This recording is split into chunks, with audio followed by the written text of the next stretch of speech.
If you like the video, make sure to like, subscribe, and comment.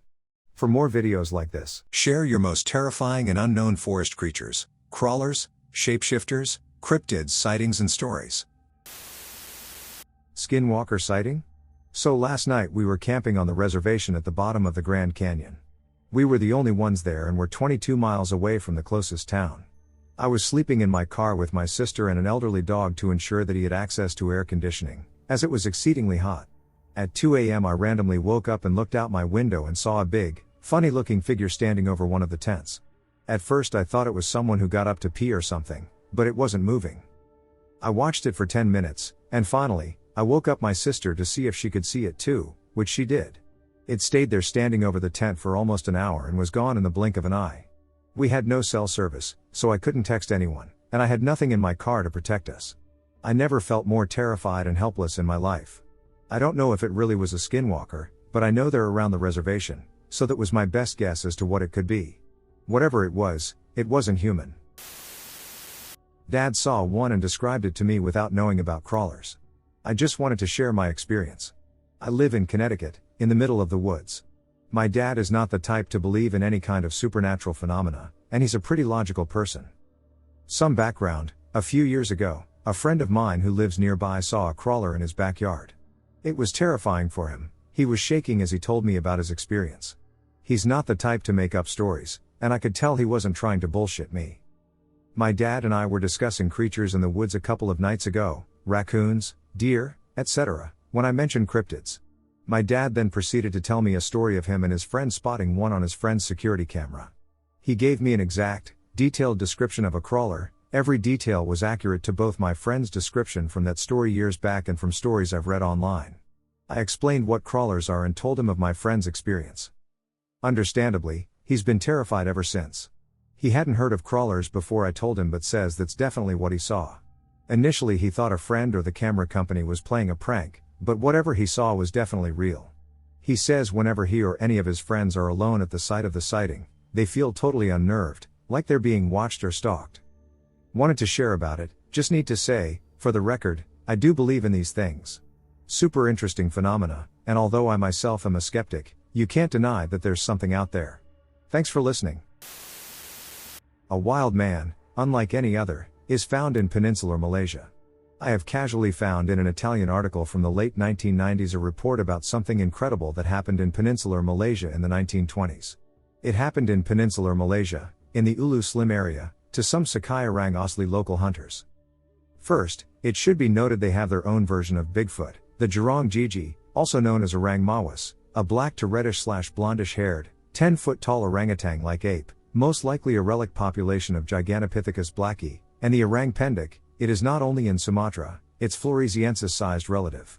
However, this encounter is not about either of them. Now this is what happened. One night, in Ulu Slim Sakai village, 2 wild men broke in and kidnapped 2 men. The village hunters took their blowguns and followed them. However, they soon found the half-devoured cadaver of one of their tribesmen. Horrified, they went along to fight the cannibalistic ape-men. They found the creatures while they were consuming the other one, and they attacked. One of the 2 creatures fled, the other was taken off guard and was dealt a killing blow from a, likely poisonous, dart and, a little later, fell down to his death. What the Sakai hunters found was what is truly remarkable. It was not a giant ape, he was a 6 to 7 feet tall man-like creature with lighter skin than the local people, long black hair, and a hairier than average body, but most importantly, he had a 6-inch long monkey tail. Despite their rarity compared to the Jurong Gigi, the area had previously encountered these nearly human-like creatures. They are said to have, unlike humans, large brow ridges and no chin, but also, unlike apes, a fully bipedal posture and rudimentary clothing in the form of waistcloths made from tree bark, but apparently they are not formally distinguished by the locals with their own name and are thus conflated with the Jurong Gigi. It should also be reported how the Jurong Gigi itself, the Malaysian Bigfoot, is said to be bipedal, and occasionally said to have a short monkey tail. What could that wild man have been? Nothing from the Hominidae and Pongidae families should have a tail, and it is not a rare malformation because many bipedal, ape-like individuals of the area are said to have a short tail. It brings to mind the Vanara from Hindu mythology, originally a forest wildman, later wrongly believed to be a magical, divine race of sentient monkeys who, in spite of their nigh-human appearance and human intelligence, had a tail, and, apparently, beast-like claws. Any thoughts on this? I live on the very coast of Mississippi, with plenty of woods and forests. There is also a history of the supernatural, witchcraft, only an hour from New Orleans, and plenty of Native American history, which I partake in. Behind my house is a small plot of conservation land that continues on the other side of my house for about a mile wide and a few long. The conservation is for Native American burial sites, only speculation, but there is evidence of some graves, and a wildlife conservation. All of our neighbors have a fence protecting us from whatever is in the woods. Didn't think much of it because we are in the south, and foxes are prevalent. We have a coop of chickens about 500 feet from the forest line that is fenced in. After about a month of living there, chickens began to be found dead. Not all of them were really eaten as much as shredded. We have had a couple of calls from the people in charge of the conservation site to let us know that there were sightings of large animals, probably large foxes. I never really thought much of it because these things happen. However, one night I woke up at about 3 or 4 a.m. and went to the kitchen to get a drink. Our kitchen has a sliding glass door leading to a porch area that overlooks our backyard, the forest line, and the chicken coop.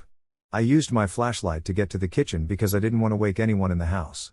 As I walked by the sliding glass door, the light caught the reflection in the door but also 2 yellowish dots. They looked pretty small, so I figured it was probably the fox trying to get our chickens. Foxes are typically pretty skittish and easily startled, so I decided to bang on the glass door to scare it off. I banged on the glass door and the eyes stopped moving to the chicken coop and just froze. I didn't figure much and banged on the glass again. I figured it would run after that, but it began inching closer, not even towards the chicken coop. It ducked behind our shed, and the shed porch light gave me a glimpse, and I freaked out. This thing was not a fox. It was double the size and walking really hunched over on its back legs. I grabbed the 2x4 we used to secure the sliding glass storm during storms and sprinted to my room. Never really told anyone because I figured they'd think I was crazy, delusional, and that it was just one of our foxes. With all the sightings of very large foxes, I wonder if it's really a fox anymore. I saw a creature in person and have never forgotten it. Here is a true account of my first-hand encounter with what I now believe to be a wendigo. I am not crazy, nor have I ever hallucinated. I swear on my life this is 100% true and exactly as I remember. It was the night of April 9, 2023, around 11 p.m. I was chilling in my junk car because it's a good thinking place. Eventually I got really cold, and I decided it's time to go inside. For context, I live next to a field of tall grass, and behind that, there are miles and miles of woods in the Canadian wilderness of Quebec. It's completely dark, eerily so, and it smelled weird. Like sulfur mixed with burnt hair. I live in a town with a factory, so it's not uncommon for it to sometimes smell weird, but it's never smelled like this. I turned to see what I thought was the neighbor's dog named Indy about 15 feet away from me, so I waved to it. Indy's owner isn't the best, so sometimes he's forgotten outside. My intent was to get him home since it was unusually cold out. It walks a little bit, but broken looking, almost hobbling, but he didn't look right. First off, he was much bigger than I remembered him, but most importantly, it looked like the bones were bent the wrong way. At this point I'm worried he might be hurt. But then it ducking stands up on 2 legs, like 8 to 10 feet tall, and turns to face me, just ducking staring at me for like 20 seconds, almost shivering in place. I can see that it looks like hair and skin are sagging, falling off even, but I try not to think about it. It takes a single step forward towards me. And I quickly start backpacking toward the stairs leading to my apartment door, never breaking eye contact. I make it up the stairs, seeing it from above on my balcony, and it just stares at me. I reach for my door handle and open it, and I quickly make it inside and lock it, running to the most secure room I have in my apartment. I didn't sleep that night, and I don't think I'll ever forget what I saw. If it was a hallucination, then how could I have smelt it? I didn't believe in gnomes or related cryptids until I saw one a few days ago in a national forest. I will be the first to admit I thought these types of cryptids were a joke and not real, and I've never been able to take them seriously. I am an outdoorsman and have been for 35 years. I grew up in the woods. I memorize trees for mushroom hunting for a living. I know every brook, stream, bush, berry grove, log, and you name it. I'm on a forest road, and I'm on hour 9 of not a soul in sight.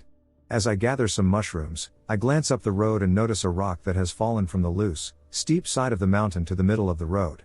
I mentally note that I need to move the rock and avoid driving over it. I gather my mushrooms and get back to the car. I look up, and I see what appears to be a 2 or 2.5 foot tall, little brown thing walking from the side of the road over to the rock. My first logical thought is that it is a squirrel, but I see it as walking on two legs, appears to be wearing brown cloth or fur clothes, and is shaped like a human but very tiny. It's not scurrying either, it is ambling on two legs like a human would. Just casually walking like this is some normal, regular-ass thing, like monotonous work it does for a living. I don't trust my own eyes. It has to be something else. I get back in the car and head up the road, and I see that the rock has been pushed back to the side of the road from whence it came. It had fallen off the hill, rolled to my left, and then was sitting back on the other side of the road on the right. There are drag marks like someone slid it back. I look, I smell, I sense, and I listen. Nothing. I don't know where gnomes live, but the old partially logged section where I was at looked pretty perfect for a clan of these things.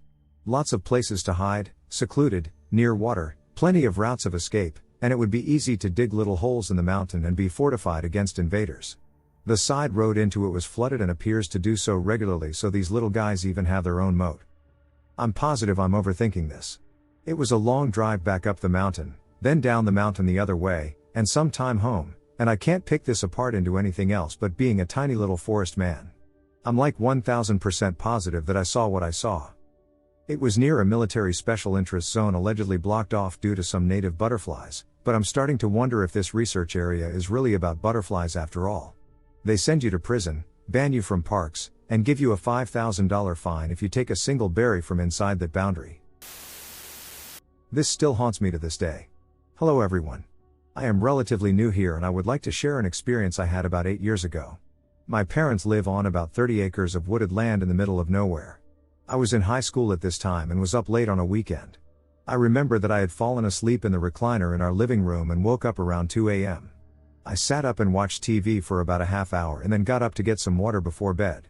Our kitchen sink looked out over our backyard, and I could see clear to the tree line because of a lamp on a telephone pole we had installed for security.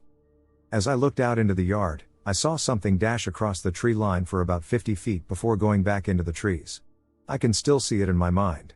It was either white or a really pale gray and looked like a person moving on all fours. There was no visible fur or clothing. I could tell it was large, at least the size of a person, maybe larger. It covered the 50-foot span in between 5 and 10 seconds. I was absolutely frozen in place for a solid minute after this encounter. My parents kept telling me that it was just an albino coyote. I know it wasn't. A few years later, I came across a video talking about really strange creatures caught on trail cameras. It was one of those low-quality edits that pop up on your recommended videos after a long video binge. Halfway through came an image that made my blood go cold. It was called a rake. This was exactly what I had seen. To this day, I will swear by it that I saw this creature and still refuse to be outside at night at my parents' house. If anyone has any other thoughts about what it could have been, or a similar experience, I'm open to suggestions. I just wanted to share my experience with those who would listen. What I and my friend saw. Hi, my name is Fred. I want to share what I and my friend witnessed at 2 or maybe 3 a.m. in Denmark. I know this might sound like bullshit, but it actually happened, and I need to share it to get some peace of mind. I want to share my story and get it off my chest. My friend and I went out into the wilderness of Denmark around 2 a.m. We climbed up an observation tower and spotted one of the 2 lakes nearby. We decided we wanted to see them up close, so we descended from the tower and started walking through the rough terrain of the bog. Not far into the bog, I noticed a figure standing still. And this is when things started getting strange. At first, I thought it was just a sign about the bog, maybe in the shape of a cow, but when I looked again, the figure had changed. It now appeared to be the size of an average adult man, and its position had shifted. Naturally, both of us started to feel uneasy, so we stopped and stared. Believe it or not, the figure started moving. I signaled to my friend to duck, and we began discussing how to get out of the situation. While trying to figure out what to do, the figure kept changing position, getting closer, then moving farther away again. It was fast, quiet, and moved without a sound. It made strange noises that I can't even describe. When I finally saw it up close, I was horrified. It was the most terrifying thing I've ever seen, and I wish I could forget it. Its skin was pale, and its body was horribly deformed, too deformed to move normally. But somehow, it still moved long, unnaturally thin arms and legs that bent in strange ways. At that point, we decided we couldn't stay any longer. We had to run. We looked again, and the figure was gone. When we stood up, it suddenly rose about 3 meters away from us. It had been right there, only moments before, and we hadn't heard a sound or seen it move. We had a standoff with it for what felt like 2 minutes. I was too scared to move. It paced back and forth, almost like it was studying us. Finally, my friend and I ran for the car. We jumped in, locked the doors, and drove off. We haven't been back since, and we have no intention of ever going back. That one time my father and I saw a goblin. This particular occurrence must have happened back in March of 1991. I only remember this because my father, a police officer, was working a lot of overtime on a security detail due to a workers' strike at one of the NY Daily News facilities in the industrial section of town in Kearny, New Jersey, about 20 minutes west of Manhattan. It was a Saturday night, and I had just gotten home in time for my 11 p.m. curfew. I was a month shy of 14, and was surprised, and happy, to see my father on the couch catching up on a stack of newspapers, as I was expecting him to be working overtime. I sat on the couch with him and shot the breeze while the Arsenio Hall show was on the TV. After catching up, we turned our attention to the TV, and that's when I saw it. Off to the right of the couch, where we were sitting, I see in my periphery this thing tiptoeing about 6 feet from me, by the fireplace towards the foyer door. Just as it was about to go out of view from where I was sitting, I turned my head just in time to see the backside of this creature. It stood about 18 inches tall, was bipedal, and had a humanoid build with the exception of its legs being articulated as if a four-legged animal was walking on its hind legs only. Its arms swayed as it walked like any humans would and was covered head to toe in a very short shiny coat of brownish hair. It was not clothed and had no tail. I only caught full sight of it for around a second just before it went out of view. I did not clearly see its face as it was walking away from us, though when I initially caught it in the corner of my eye, I was under the impression it didn't have a snout or muzzle, closer to a human's face. The one thing that stood out was that it seemed like it was sneaking, not scurrying, but deliberately tiptoeing, like it didn't want to be seen or heard.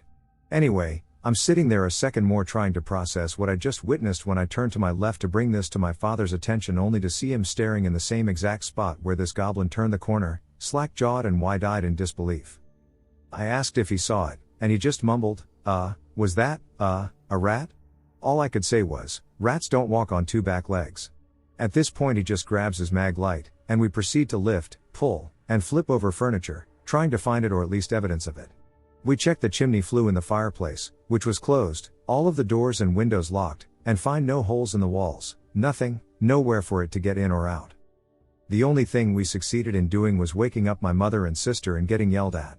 Now I'm not one to worry if someone thinks I'm full of shit, crazy, or a flake, so when others bring up spooky or weird stories, I'm always ready to fire this one off, partly in the hopes that I'll find someone else that has encountered something similar to what I and my father saw, but alas, no such luck. The closest I've ever gotten is when I told this experience to a coworker and said it reminded him of something called the Brown Jenkin from an H.P. Lovecraft story called The Dreams in the Witch House. I've never been a fan of Lovecraft's writing, so I never read the story myself, but if one was so inclined to do an image search for the Brown Jenkin, they'd find images that are in the ballpark, maybe the ballpark's parking lot, of what we saw. Well, that's my story, and I'm sticking to it. The experience I'm about to tell you all who maybe are listening to this is completely true, believe what you will. About 3 years ago I went for a drive around the area I'd recently moved to, Winchester in the UK, as I was bored and I'd just purchased a nice Alfa Romeo hatch, the 147 Lusso edition, so I suppose I wanted an excuse to go for a drive and push the engine a bit, plus I wanted to explore the local area a little bit. Anyway, I ended up outside the city in the middle of nowhere, country roads that are kind of like one-way roads in size, with high hedges on the sides or tree-lined with a very, very occasional country cottage. So I'm driving, not too fast, but Alphas have good engines, and it's easy to go fast, but also I'm aware that I don't know where I am and therefore the turns and lay of the roads, so I had my high beam on to ensure I could see as well as possible. Anyway, as I was pressing on, I noticed I was approaching a cottage coming up on my left when, out of nowhere, a very tall, I'd say 6.5, maybe taller, male, it was definitely a male, ran out in front of my car from near the house across the road and disappeared into a tree line, and I assumed some fields on my right, but in my head, and also my instincts, told me that this wasn't human. It was humanoid in shape, but it didn't have any hair on its body or head, which, fair enough, he might have just been bald, etc., but it was the speed it moved and also the fact that if it was a bloke, totally naked, in the middle of nowhere, running from near a home in front of an oncoming car with bright lights on, so if it was a bloke up to no good, let's say, he would wait till I passed and then continue on his way.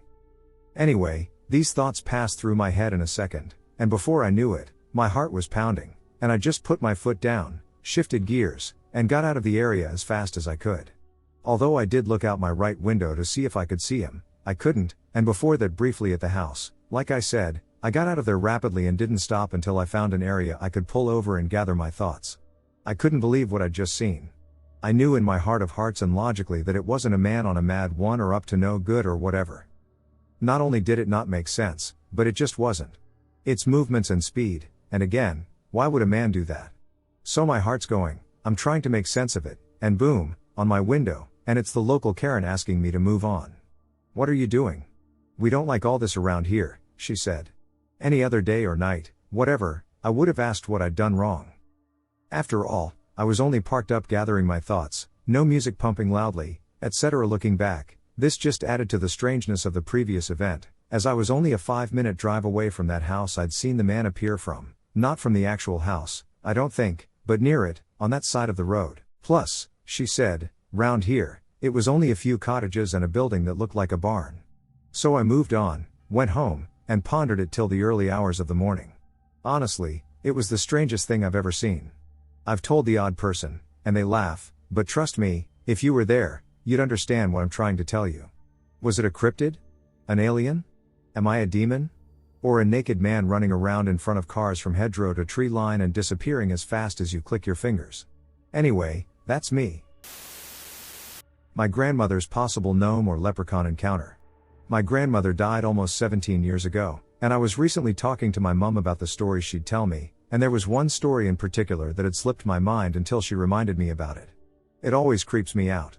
I have never really experienced paranormal things but have always been interested, albeit skeptical. This happened in Manchester, England, around 1953, a few hours after my grandma had just given birth to my Uncle John, which was a home birth.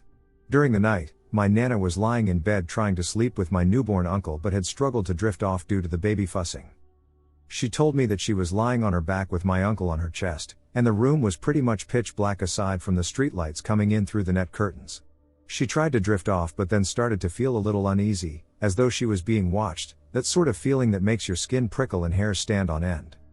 The next minute she heard a whistling coming from the side of the bed, so she looked to her right and saw a really tiny man in a suit and top hat grinning at her from the floor below. She said he seemed full of mischief and almost seemed to be mocking her and the baby by pointing at them and making a hand on the stomach and laughing motion. He then was kind of dancing around and tipping his hat and jumping from one foot to the other, still laughing and pointing, and he jumped on the bed and came even closer to them and did the same motions. She remembered feeling a sense of dread, as though it was trying to get across the thought she wouldn't have the baby for very long. Or that it knew something she didn't. She was terrified and closed her eyes, thinking it was some kind of hallucination due to exhaustion, and ended up drifting asleep. My Uncle John sadly died via brain aneurysm after being beaten with a baseball bat by car thieves in 1980, and she is adamant the being knew his fate and was rubbing it in. She didn't feel it was a warning but a celebration almost. She said she constantly thought back to the little man, and it gave her the creeps. She had quite a lot of paranormal experiences in general, but unfortunately I've forgotten a lot of the stories she told me. It made my hair stand on end when she told me this story for some reason. She said it was dancing like and resembled the little man from Twin Peaks, but obviously much smaller. Has anyone else experienced this phenomenon? Drug-induced hallucination was a thought that crossed my mind. Thanks for listening. I don't even know what to say. I don't even know how to explain this, but I'm not the sort to believe in ghosts, devils, demons, and cryptids, but this has changed my mind drastically. I live in the United Kingdom and live in the countryside. I live on a moderately busy lane and have loads of fields behind my house. 5 minutes up the road there's a hill, it's called Coal Peak, changed for privacy. It's about 6 fields away from my house and a 5-minute walk from the road. I and my 2 mates go to the peak that overlooks our town and can see the Severn Bridge and a place called Stonehouse. They smoke weed, but I don't, so I can't blame it on the weed. We sat up at the top for a good hour chilling. We decided to go home as it was around 2 a.m. They walk the roadway as it leads to town where they live, and I decided to walk to the field way as I didn't want to walk down the road on my own after my mates turned off, so to get to the fields, you have to walk through a little forest for around 1 to 2 minutes. It was pitch black, the moon shining bright, stars in the sky. As I said before, I don't get scared, so I wasn't that bothered. I got around 2/3 through the forest when I heard sticks cracking to my left as if something heavy was walking. I just glanced over and presumed it was a fox or badger. I get towards the gate and open it as it leads into the fields that lead to my house. I close the gate and start to walk, and that's when I hear something I will never forget. It sounded like a Minecraft creeper but a lot deeper sounding and bigger. I turn around, and on the path I can see this thing, around 6 feet tall, skinny as duck, head shaped like a dog, and had horns. I thought my eyes were playing tricks, so I just stood there watching it, hoping it was going to vanish. Well, to my surprise, after around 5 seconds, it started to very slowly walk closer and closer until it got to the gate. It was like it didn't know what to do except just stand there. I was sweating, had red vision, and thought I was going to have an anxiety attack. I slowly walked across the field, trying to figure out what the duck it was. I looked back about halfway across the field, and it was gone. Sigh of relief, I can finally calm down and just take a nice walk home. Yeah, that's what I was hoping for. I was in the last field from my house in view. I knew all I had to do was jump over my fence, and I was in my garden. I got to my fence and hopped over. I felt safe and secure. I was walking across my garden to get to the back door, and behind me my drive light came on. Now this light only comes on if it detects motion or if it's really windy and a branch sways in front of it. It wasn't windy, nor did I walk past it. All of a sudden I had this fear of getting snatched, so I quickly ran to my back door, opened it, and ran to my attic converted room. My skylight window looks over my drive where the light came on, and I stood on my bed and looked out the window. That's when I saw this werewolf-looking mother ducker with horns standing there sniffing around the cars. It wasn't a dog, it wasn't small enough to be a badger or a fox, and it wasn't a cow or anything like that. I got into bed and just watched movies till the sun came up and slept then. Ever since then, I have never looked out my window at night and never walked through those fields. I honestly don't know what this thing was, but it scared the shit out of me. I won't go out in my garden past 11 p.m. What was it? Can anyone help? Lights and shape-shifting creatures. I live in the countryside. I and my brother were walking back home, and it was a few minutes past midnight. There are no houses beside where we live, just fields, bushes, and trees. We were walking, and I felt like something was wrong. I felt like something was watching us, but I didn't think too much of it. Then we heard a noise. I can't explain it because it was nothing I had heard before. My brother said it was a faraway gunshot, and I just believed him. He later said that he just said it to calm me down. We kept walking with the flashlight on, and he put some music on to make me calm. At one point, I look on my right and see this flashlight. It looks like a person is holding it, but you can clearly see there is no one holding it. My brother turned off the flashlight, and we kept looking at it. The light turned into two, and it seemed like it was a car that turned towards us. The light went over us like somebody was pointing flashlights. We panicked but didn't move. A few seconds later, the lights disappeared. We started to walk faster towards our house, but coming over the hill we seen this creature on the left side of the road just completely still. My brother didn't wear glasses at the time, and he said he just saw something like an orb changing forms, but I was wearing glasses, and what I saw still makes me want to puke. I saw a luminescent humanoid-like being, which was something I never saw before. The thing started changing its forms and became something like a fox going from one side of the road to the other. At this point we were freaking out. I started to run towards the house as it was just a few meters away, but my brother stopped me to calm me down as I was shocked. When this happened, we were in our driveway, and I was with my back to it. He was holding my shoulders, telling me to calm down, but then he looked towards the darkness, and he ran away. I didn't have the balls to look back, so I ran after him and towards the door.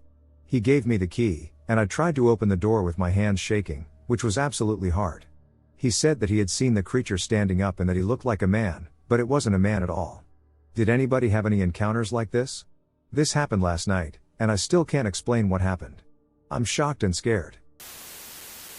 My husband and I were going to some family land to bury our daughter yesterday, and when we got there, we were met with some unidentifiable horror that I can't wrap my head around. No matter how much research I do, I can't find anything that fits this thing. I haven't found a single description of this thing, and I'm hoping maybe someone in this community knows something I don't. For reference, I live in the foothills of Appalachia. This family land is a decent-sized plot with some dense woods, a swampy area, a house, and a cemetery where my great-grandmother and now my daughter are currently laid to rest. The burial site is near the house and a small utility shed.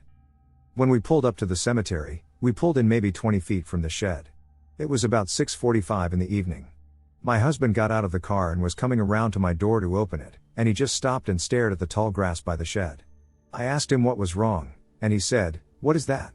At first I just saw black hair in the grass, and the way it was moving and how low to the ground it was made me think it was a cat, so I said as much.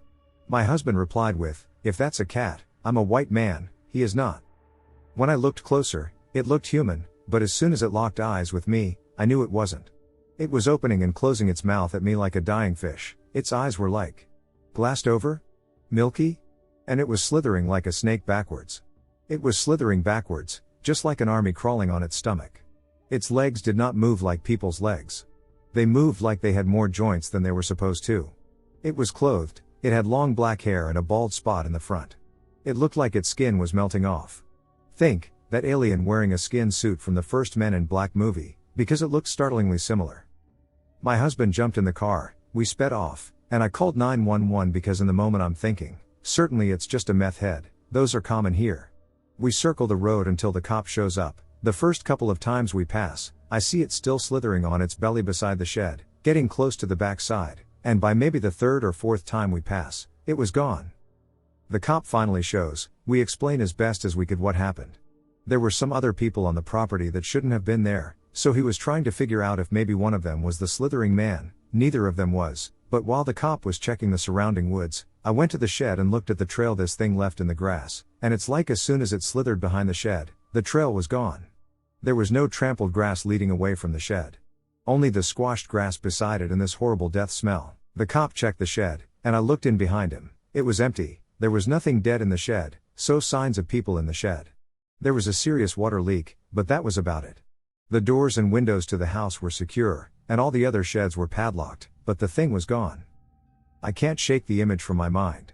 Honestly, if my husband hadn't seen it too, I probably would have chalked it up to a hallucination. My grief telling me there was something there that wasn't, but the way it looked, the way it moved, the way it smelled, living people don't move like that, they don't smell like that.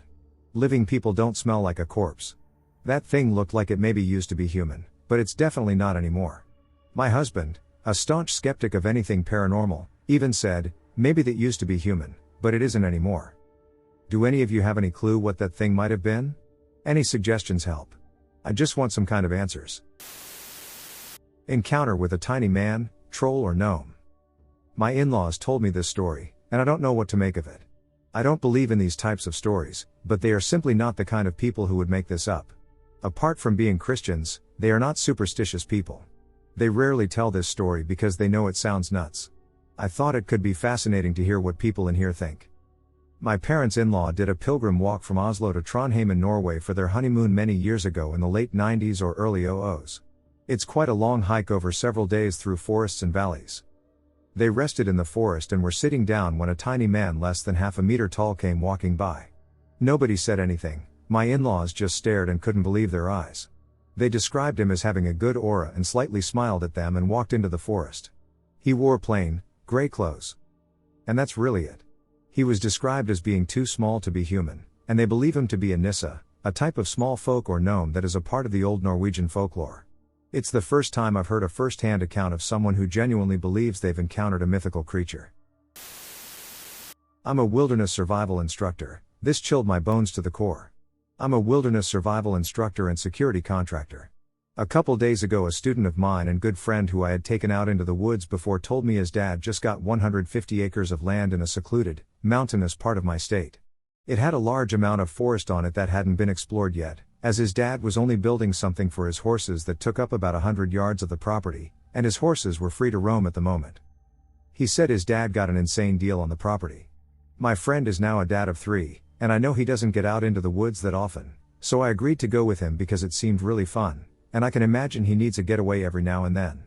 We are both indigenous, into cars, into wilderness survival, and into all sorts of stuff, so we never run out of anything to talk about in the woods. His dad, however, told us that he didn't want anybody exploring the woods unless we had a gun. He said it was because he saw coyotes. Now we're all indigenous here, we were raised in the same state, coyotes don't actually attack people, really. My friend, who we'll call RC, also told me a while back that when he was first at the property, he saw movement in the tree lines that was roughly human size and shape but couldn't really tell since his eyesight isn't that good. I brought my AR and a small flint napping kit just for the fun of it, and we set off onto the property. We explored a lot of the rolling fields, creeks, multiple natural springs, and ponds. Everything felt normal, it was a beautiful landscape. Eventually we decided to get to the forested part of the property as it hadn't been explored yet. As soon as we entered the tree line, the entire mood shifted. The forest had an ambience of its own, very similar to the woods in the movie The Ritual. The woods were gray and dead silent save for the occasional creaking of tall, tired cedar trees. There was a very small stream running through the center of it with sand that was black. It felt like we were surrounded, watched from all sides. It didn't take long before a very putrid stench hit our nostrils. It was the odor of rotting flesh. We decided to follow the smell and found the remains of 3 to 4 cows. I have video. We examined the exposed skulls and couldn't find any bullet holes. It didn't appear to me that these cows had been put down. Something killed them, though, and their bones were spread over about 30 yards. There were large indentations in the dirt all around them that were very vague in their shape. We decided to press on in the woods. Now we were accompanied only by silence, the putrid odor of death, and the sound of our own heartbeats. We kept stopping at the stream as I noticed several different types of tracks, large coyote tracks, and something else that was large but intentionally avoided the sand, it seemed. We pressed on into the woods until we started to find trees that had been bent over and pinned behind other trees while they were still alive, something that could never, ever happen naturally. We hiked on and found what I can only describe as a tool made of bone lying on the ground. It was extremely crude but looked like some kind of scooping tool or knife, extensively photographed. It was disturbing because although it looked primitive, it looked way more primitive than a person would make, but an intentionally shaped tool nonetheless. We hiked on until we found a clearing with a pond that had more large oval tracks surrounding it. I photographed them. On the other side of the pond, we found a very strange little tree structure. It was in an A-frame, it had rocks placed up against it. However, it wasn't that sturdy, and the rocks were very peculiarly placed. We found no signs of any campfires around it. We found no camping trash. This isn't exactly a place you could hike to from a house. I photographed and made a video of the little hut thing. It was getting dark, so we decided we should head back. I had a flashlight on my R, but I didn't want to rely on that in the dark with something that kills cows and makes tools out of their bones somewhere behind us. We made our way out of the forest and back to where the trucks were parked just in time before it got too dark to see. As we were leaving, we saw something on top of one of the hills that we couldn't identify but didn't stick around to find out what it was. It's worth mentioning the previous owner began construction of something on the property, abruptly halted construction, and left. The creature of the pine. When I was around the age of 11, I would go camping in a secure RV resort. I had a few friends that would hang out with me all the time. Part of this story is their story, but they are very trusted friends that would never lie about something like this. One night I was sleeping over at a friend's trailer. This was something I would do almost every weekend, and I didn't think this sleepover was any different. My friend Lex, and my friend Hallie were sitting in the bedroom of my friend Lex's trailer. We were having a pretty good time, drawing, watching TV, and joking around when my friend Lex got a call on her phone. Lex, I hear noises outside. My cousin, let's call her R, had called my friend Lex from her trailer. She sounded so calm, it was almost terrifying. However, I could tell she was trying to hide some sort of fear in her voice. Oh, well, we're just sitting here, and we haven't heard anything, Lex replied. Meanwhile, I'm over here having a mini heart attack. What sort of noises? Lex replied. They sound like some kind of chainsaw noises? R said, not sounding too sure as to what the noises really sounded like. My cousin went on to say that she thought it was one of the adults, but all the adults were at a different site. Keep in mind that all of this was happening late at night. Around this time, R hung up, and we were all just sitting in the room trying to think and hopefully not overthink the issue. My friend Hallie began to explain her own story, sounding a bit scared herself. Guys, she said, trying to get our attention. I was at Every's the other night, Every being a girl that was a few years younger than us. We were at her trailer watching a movie and just goofing off when something happened. At this point we were all ears for what Hallie had to say. We were messing around when we started hearing thumps on the side of the trailer. I was freaking out when I heard this, being a paranoid child. We thought it was just one of the older boys trying to scare us, but when we looked out the window, Hallie paused as she took a moment to breathe. We saw a white figure dart past it. We were scared and stayed close together, but after about 5 minutes. This would be a good time to tell you that Every's trailer had a window on the door. The kids could look out of it and it was just a small bit foggy. We saw a white face walk close to the window and then look in. At this point I was shaking. I could tell that Hallie was reliving the terror she felt when it happened. Hallie went on to explain that it didn't seem to have a mouth, only eyes and what looked to be a nose. At that moment we heard the noises or was hearing, but far away. I could tell it was some sort of roar, but none of the animals in the area made that noise. Hallie said the creature she saw seemed to have the upper body of a male human, But when it walked or crawled away, it moved like a child trying to walk like a dog on all fours. Anyways, that's my story. I looked into skinwalkers and thought that maybe it was one of those. The area did have enough woods around it. Just maybe it was a skinwalker. I live in Ontario, Canada, close to Toronto. I heard on the news that tonight there would be a chance to see the Northern Lights again. This past May I went and saw them and wanted to take the opportunity to see them again. Last May I went with a couple of buddies, but no one was available this time. The plan was to drive 4 hours to Algonquin Park, hike in the middle of the forest, make a campfire, smoke some Marlboros, and drive back after stargazing. I end up driving about 2 hours there before my friend sends me a text showing there's no real forecast for the Northern Lights, so I decide to go up anyway and stargaze, a hobby of mine. I drive up another hour, and at this point it's about 11 p.m. in the middle of nowhere, with no signs of humans other than the road in the pitch black. I was on a call with my buddy since it was pretty boring driving up, and I started mentioning how beautiful the stars looked. My buddy then recommended that I pull over and take some pictures to send. I end up pulling over, turning off all the lights in my car, while leaving it running, and standing beside the forest. For about 5 minutes everything was fine as I was admiring the stars, gushing to him about it. Right about that time the forest went completely quiet. There was literally zero sound other than the wind and the trees. I immediately felt like something was wrong and went to grab my flashlight to see if there was a bear or something. I walk a little bit into the woods and turn on my flashlight. I end up hearing a rustling noise and turn around until I see this thing standing on its hind legs with a bright orange/red glow to its eyes. It was about 50 meters away. I start mentioning what I'm seeing to my buddy when all of a sudden my signal goes dead before I stare at it for a second until it starts sprinting at me at full speed. I immediately go into fight or flight and dash to my car, going in and redlining it until I'm doing 300 kilometers per hour. I'm usually a pretty casual guy and not spooked by much, but I was shaking, crying, sobbing, and trying to run away as fast as I could, before anyone says anything. It wasn't a bear or anything similar. I start spam calling everyone and anyone I can until I get a hold of my best friend and start crying and sobbing about what happened while freaking out. At this point he just wants to check in to see if I'm okay and whatnot. I start describing to him what I saw. It was this super unnatural looking thing, and it had really spooked me. Right around here is when I feel all the muscles in my body start becoming sore and cramping up. It turned out when I had initially dashed to my car, I basically output all the force I could to get away. I'm an ex-rugby player/powerlifter, so my instincts were forcibly making me get out as fast as possible. After about 30 seconds of saying the name, I see the same figure on the side of the road following me with its head and glowing eyes. I proceed to hyperventilate and freak out more until he calms me down and tells me to get the duck out of there. I started looking for a way to make a U-turn but couldn't find anything. At this point I drive another 15 minutes before I can find somewhere to turn without stopping. I start to slow down and U-turn before I hear this ear-splitting screaming sound from my window before I gun it back in the direction I came. I start freaking out more, telling my friend as everything was happening before I started getting a sinking feeling in my stomach that something was watching me. I start to look all over the empty roads and see nothing. All of a sudden, my signal goes out again, and I hear the screaming sound and see a kind of humanoid body in the fetal position on the side of the road. I then see its head look up and stare at me directly. I gun it again and can't get the goosebumps and sinking feeling to stop. I continue trying to contact everyone I can to no avail. I end up trying to calm myself down with my Kanye CD and hear something tapping my sunroof. I don't know how I knew, but I knew something wanted me to open the sunroof cover and look through.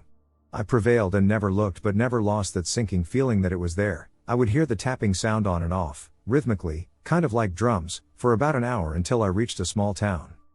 At this point I've gotten a hold of my friend and puked in my car. I'm just trying to get back as fast as possible, and he's telling me to describe Elden Ring lore to him to calm me down. After about an hour of paranoia, I stop crying and freaking out. I drive as fast as possible to get home, but I can't shake the feeling that they're still on me. I've locked all my doors and windows, and I'm still shaking like crazy. I don't know what to do, and I'm freaking out. Skinwalker/cryptid encounter. This experience has baffled me for years, and I still get chills thinking about it. This was my first experience with anything paranormal. So here it goes. In 2018, my family moved to Port Orchard, Washington State, about an hour or so from Seattle. Our home was backed up to Banner National Forest and surrounded by dense woods. To give some clarity, our house had one of those large wraparound porches with stairs leading down to the driveway. If you were on our back porch, you could look into the living room, kitchen, and master bedroom. There was also a set of French doors leading to the deck from the living room as well. Anyways, at about 2 o'clock in the morning one night, my parents had awoken to the sound of scraping. My mom noticed that it was coming from the balcony, so she quietly tiptoed into the living room and peeked outside the glass door and was startled when she saw 2 pairs of eyes staring back at her. Although she made a lot of noise being frightened, whatever was outside didn't seem fazed at all by the noise and continued looking inside. My mom shut the blinds and told my dad what she saw. After calming down a bit, my parents assumed it was just some animals, especially given that we lived right next to a national forest, so they went back to sleep. The next day after being told about this, I reminded everyone that we had cameras and could check the footage. I rewound it to last night and eventually saw 2 pit bulls ascending up the stairs onto the balcony. They immediately struck me as odd. They both moved almost perfectly in sync with one another, mimicking each other's movements almost entirely. They both stared into the French doors for 5 minutes or so, remaining completely still the entire time, including when my mom freaked out and made a bunch of noise. This is the part that still kind of freaks me out. They both at the exact same time looked right up at our camera and ran at it together, mimicking each other's movements again freakishly accurately. It was hands down the strangest thing I've seen. Then they simply just walked back down the stairs and down the gravel trail. The oddest thing, however, was how they didn't act like dogs at all. And seemed like they had no idea how to act or walk like them, i.e., walking on 4 legs looked unnatural for them. After that, I never saw them again. I kick myself to this day for not taking this footage with me when we moved, as it seriously could be fantastic evidence regarding the existence of cryptid/humanoid creatures. Malayan man-beast. On Christmas Day 1953, in the rubber plantation located 16 kilometers from the city of Trolac, southern Perak, and a little far from the rest of the workers, a 16-year-old Chinese girl, Wang Yimhua, worked to extract the sap of a plant. She was painstakingly carving the spiral groove in the bark around the stem along which the latex would drip when a pair of furry arms wrapped around her waist from behind her. She turned her head and was frozen with terror when she saw the woman hugging her, if that hairy, repulsive being could be called a woman. A woman? Her appearance resembled that of an ape. Her long, tousled black hair fell to her hips, contrasting with the abnormal whiteness of her skin. She had hair on her arms, on her chest, on her thighs, everywhere. Her eyebrows were prominent and bushy, and a strong smell of a wild beast emanated from her. As her only clothing, she wore a kind of yellow bark loincloth.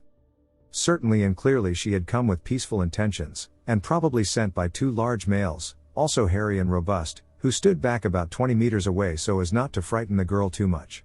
The latter had mustaches that reached their waists, and each of them carried a machete on his hip.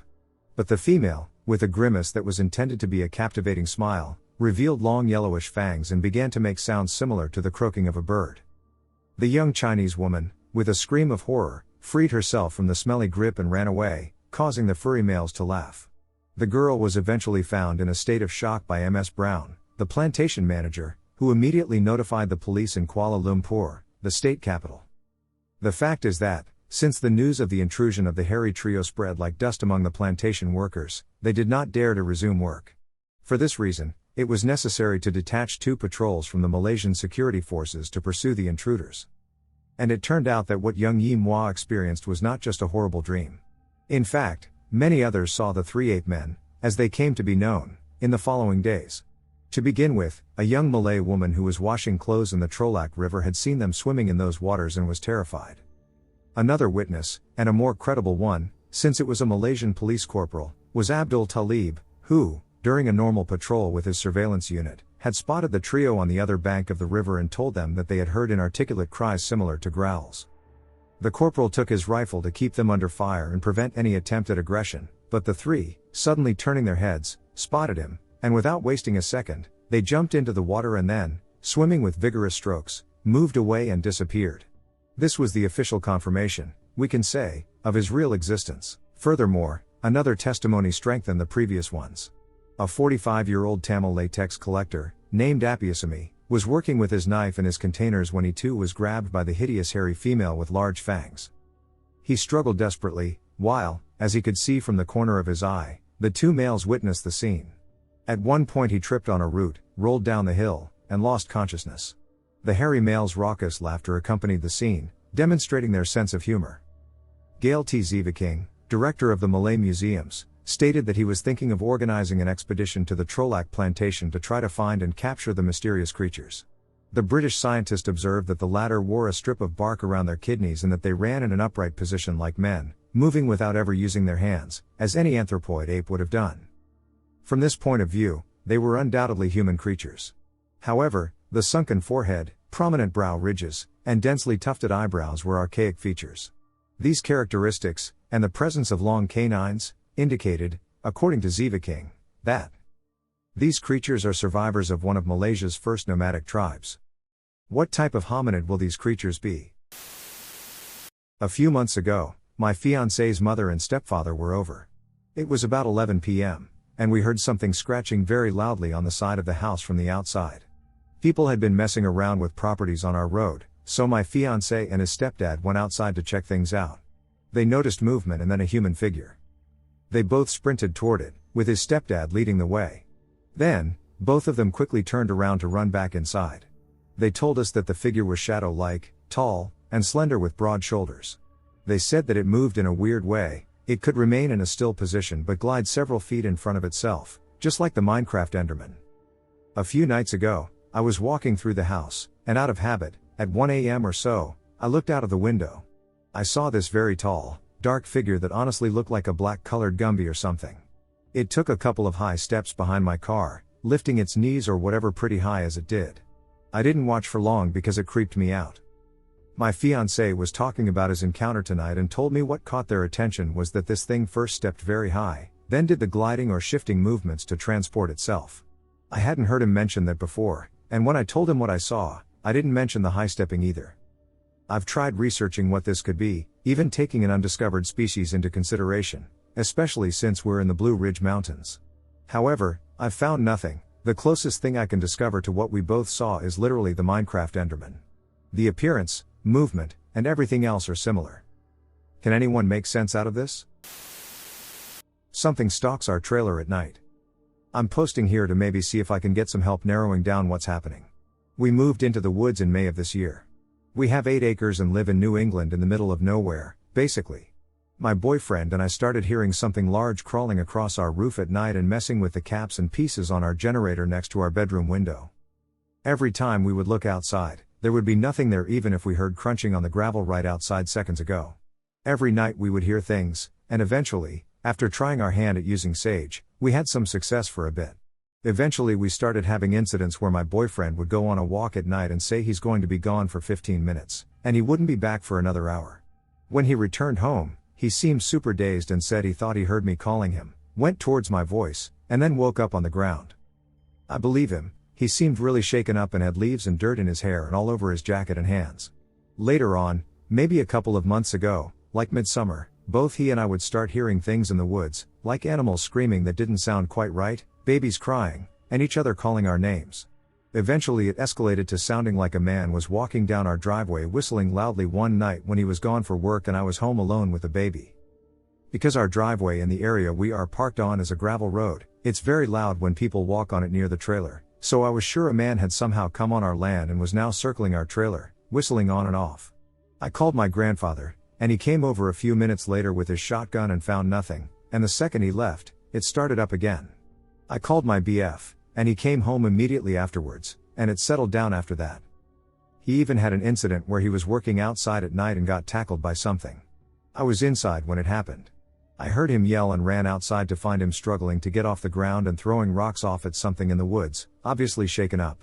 I know this is a lot, and I wouldn't have necessarily believed it, but I'm living it. In the time since then, he started seeing this pale, tall humanoid figure staring at him or running on all fours around the house at night. He said it's had an eye shine, but every time things start to get loud and scary, I will admit I lock myself in the bedroom with my daughter since she's my first priority, and he has a handgun to defend us with. It escalated to the point of running on our roof, which I hear most nights when he works night shifts, and I try to just ignore it and sleep.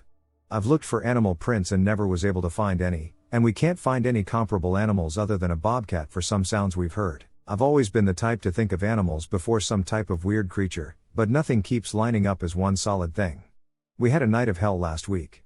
Whatever it was staring through the windows and kept pulling out the door handle and, at one point, tried to pry the air vent, ceiling fan with the vent, or whatever you call it, off of our bathroom roof to get in when I was next to the bathroom. The only thing that got it to stop scratching windows and trying to break in was prayer for some reason.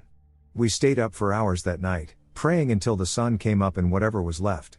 I apologize for any errors or confusion in my writing, but I'm at a loss for what action to take at this moment. I don't mind living in harmony with the unknown, but this thing doesn't seem to want harmony. It seems to want to, at the least, scare us and, at the most, kill us. We almost think it could be a wendigo or skinwalker, but we aren't sure. Has anyone dealt with anything like this living in rural areas? My initial dive into this sort of subject matter was actually heavily influenced by a fairy sighting one of my friends had when he was younger. He told me the story about 1,000,000 times.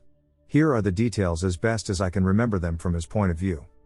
When I was around 14 or 15, there was a family that lived in our neighborhood, and the parents were friends with my parents.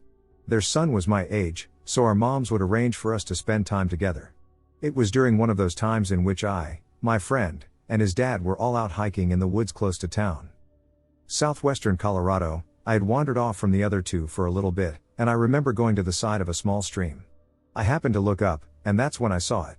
It was larger than an insect, but not much, and hovering directly in front of my eyes.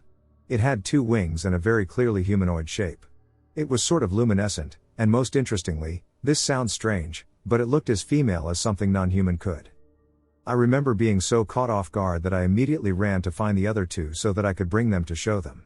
It was just after that I realized what a stupid decision that was. Of course it wasn't going to be there when I got back. It's almost as if it messed with my brain to make me think that the logical decision was to go find them and bring them to see it rather than keep my eye on it for as long as possible. Since then, I've had various experiences where I've encountered that sort of mist that seems to mess with my logical decision-making abilities. But what I saw that day was clear. I knew exactly what I was looking at, and it was the strangest thing that's ever happened to me. My best friend and I saw a crawler at my parents' house. First of all, growing up, I've dealt with paranormal things like shadow people, things moving without anyone touching them, etc., and I swear this is a legit story. A year ago in May in 2020, my parents were going on their annual trip to Florida with my 3 brothers for the week. My mother asked me if I could go by their house and feed the family dogs or stay and house sit. Being the daughter I am, I told my mother I would just stay at their house to save on gas. Throughout the week at night, I would bring the 2 dogs inside to feel safer since my parents live on a somewhat back road. Keep in mind my parents' house is surrounded by trees, and there is a thick tree line separating their house from the 2 neighbors.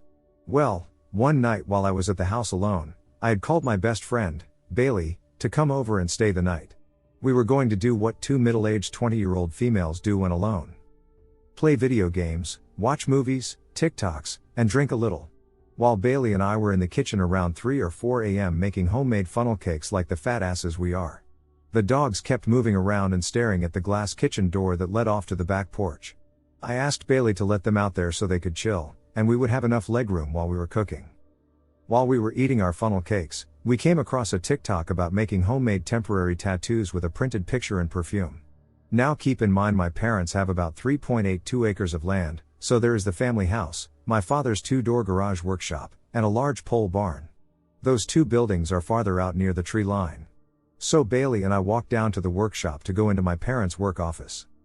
I punch in the code to the garage door and we go inside straight to the computer and print out each other a picture of Kylo Ren to try and make into temporary tattoos for each other. Before I go any further, a little side note, my parents have security cameras all around their property. And inside the office is a television above the desk showing all of the live footage from the cameras. So while I was cutting out the tattoo for Bailey, she said, "What is that?" I stopped cutting and look up at the cameras. At first I didn't see anything except for a small figure in front of the pole barn. It looked like it was sniffing at the garage door. I shrugged it off and told her it was probably one of the many stray dogs that roamed around the area. Bailey nudged my arm quickly after I said that and pointed to the screen again. Wanting to prove to her it was just a stray dog, I stood up and looked closer at the screen, and when I did, I saw the figure, but it didn't look like one of the small dogs. The creature was hunched over on all fours. Its arms were super thin and long but pointing outwards from its chest, kinda like how you'd imagine that witch from The Exorcism to be when she crawled on all fours. It had no fur, its skin looked tight on its body. And when I told you my inner white witch went to open the door to look at it, Bailey stopped me right when I grabbed the lock on the door. Looking back at the screen at the creature, it looked like it scratched at the door of the pole barn. I immediately said, "What the duck is that?" And the creature turned its head straight at the camera. This was a scene from The Office. When its head turned, I couldn't make out clear facial features, but it looked like it had a human head with two big glowing eyes. Bailey and I screamed, and it bolted, and I mean bolted off screen. Clearly freaked out, Bailey and I hugged each other like it would protect us. Then something smashed against the garage door not once but twice. You know what it sounds like for someone to smack a garage door from the outside with their hand? Yeah, just like that. I called my grandmother and told her we thought we saw something and to stay on the phone with us until we ran into the house. Once we got into the house, we brought the dogs in, locked every single door, and took shots of Crown until we fell asleep. Now we talked about this a few times, and I think it was a wendigo, but Bailey believes it was a skinwalker. But it was probably a crawler. Thoughts, anyone? What did we see last night? My girlfriend and I are renting a cabin in West Virginia. On Thursday, a nasty ice storm came through and knocked out the power. It has been out ever since. The whole county is dark and will be for a while. The animals are acting bold. Last night my girlfriend and I walked out to the end of the long driveway to get something out of the car. Her dog started staring at the edge of the field and went towards it. He is young, and so he gets distracted and does sometimes wander. He doesn't run away, but you will look up and see him behind the house or something. Anyway, my girlfriend runs to him and starts to bring him back when I spot something at the edge of the field. It's what the dog was looking at. I see it run across the road and into the field. It was extremely low to the ground, and its color was pale.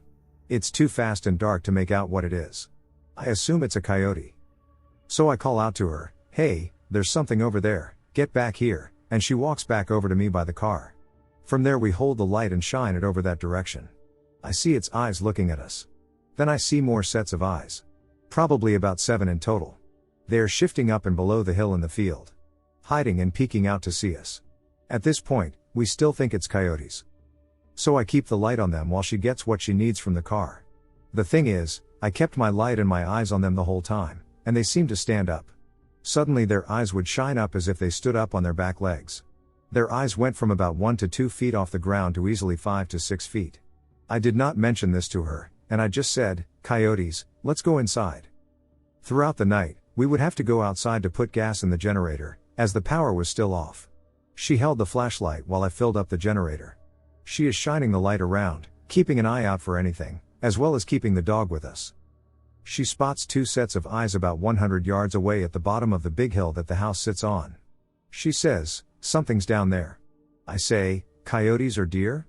She says, "Whatever it is, it just doubled in size." And sure enough, I look, and these things are rising up and back down like the ones earlier. We have coyotes here. Everything about these events screams coyote to me, but I cannot fathom how they stood up like that. I saw it run across the road. And though I did not get a good look at it, it was not a deer. It was fast and low to the ground. It did not bound and jump like the deer do. I've been thinking about it all day. I was convinced it was a coyote, but how did it manage to grow so tall? Theodore Roosevelt tells of the Bauman Bigfoot encounter. It was told, to me, by a grizzled, weather-beaten old mountain hunter named Bauman, who was born and had passed all his life on the frontier. He must have believed what he said, for he could hardly repress a shudder at certain points of the tales. When the event occurred, Bauman was still a young man and was trapping with a partner among the mountains dividing the forks of the Salmon from the head of Wisdom River. Not having had much luck, he and his partner determined to go up into a particularly wild and lonely pass through which ran a small stream said to contain many beaver. The pass had an evil reputation because the year before, a solitary hunter who had wandered into it was there slain, seemingly by a wild beast, the half-eaten remains being afterwards found by some mining prospectors who had passed his camp only the night before. The memory of this event, however, weighed very lightly with the 2 trappers, who were as adventurous and hardy as others of their kind. They then struck out on foot through the vast, gloomy forest and, in about 4 hours, reached a little open glade where they decided to camp, as signs of game were plenty. There was still an hour or 2 of daylight left, and after building a brush lean-to and throwing down and opening their packs, they started upstream. At dusk, they were surprised to find that during their absence something, apparently a bear, had visited camp and had rummaged about among their things, scattering the contents of their packs, and in sheer wantonness destroying their lean-to. The footprints of the beast were quite plain, but at first they paid no particular heed to them, busying themselves with rebuilding the lean-to, laying out their beds and stores, and lighting the fire. While Bauman was making ready supper, it being already dark, His companion began to examine the tracks more closely and soon took a brand from the fire to follow them up, where the intruder had walked along a game trail after leaving the camp. Coming back to the fire, he stood by it a minute or two, peering out into the darkness, and suddenly remarked, "Bauman, that bear has been walking on two legs." Bauman laughed at this, but his partner insisted that he was right, and upon again examining the tracks with a torch, they certainly did seem to be made by only two paws, or feet. However, it was too dark to make sure.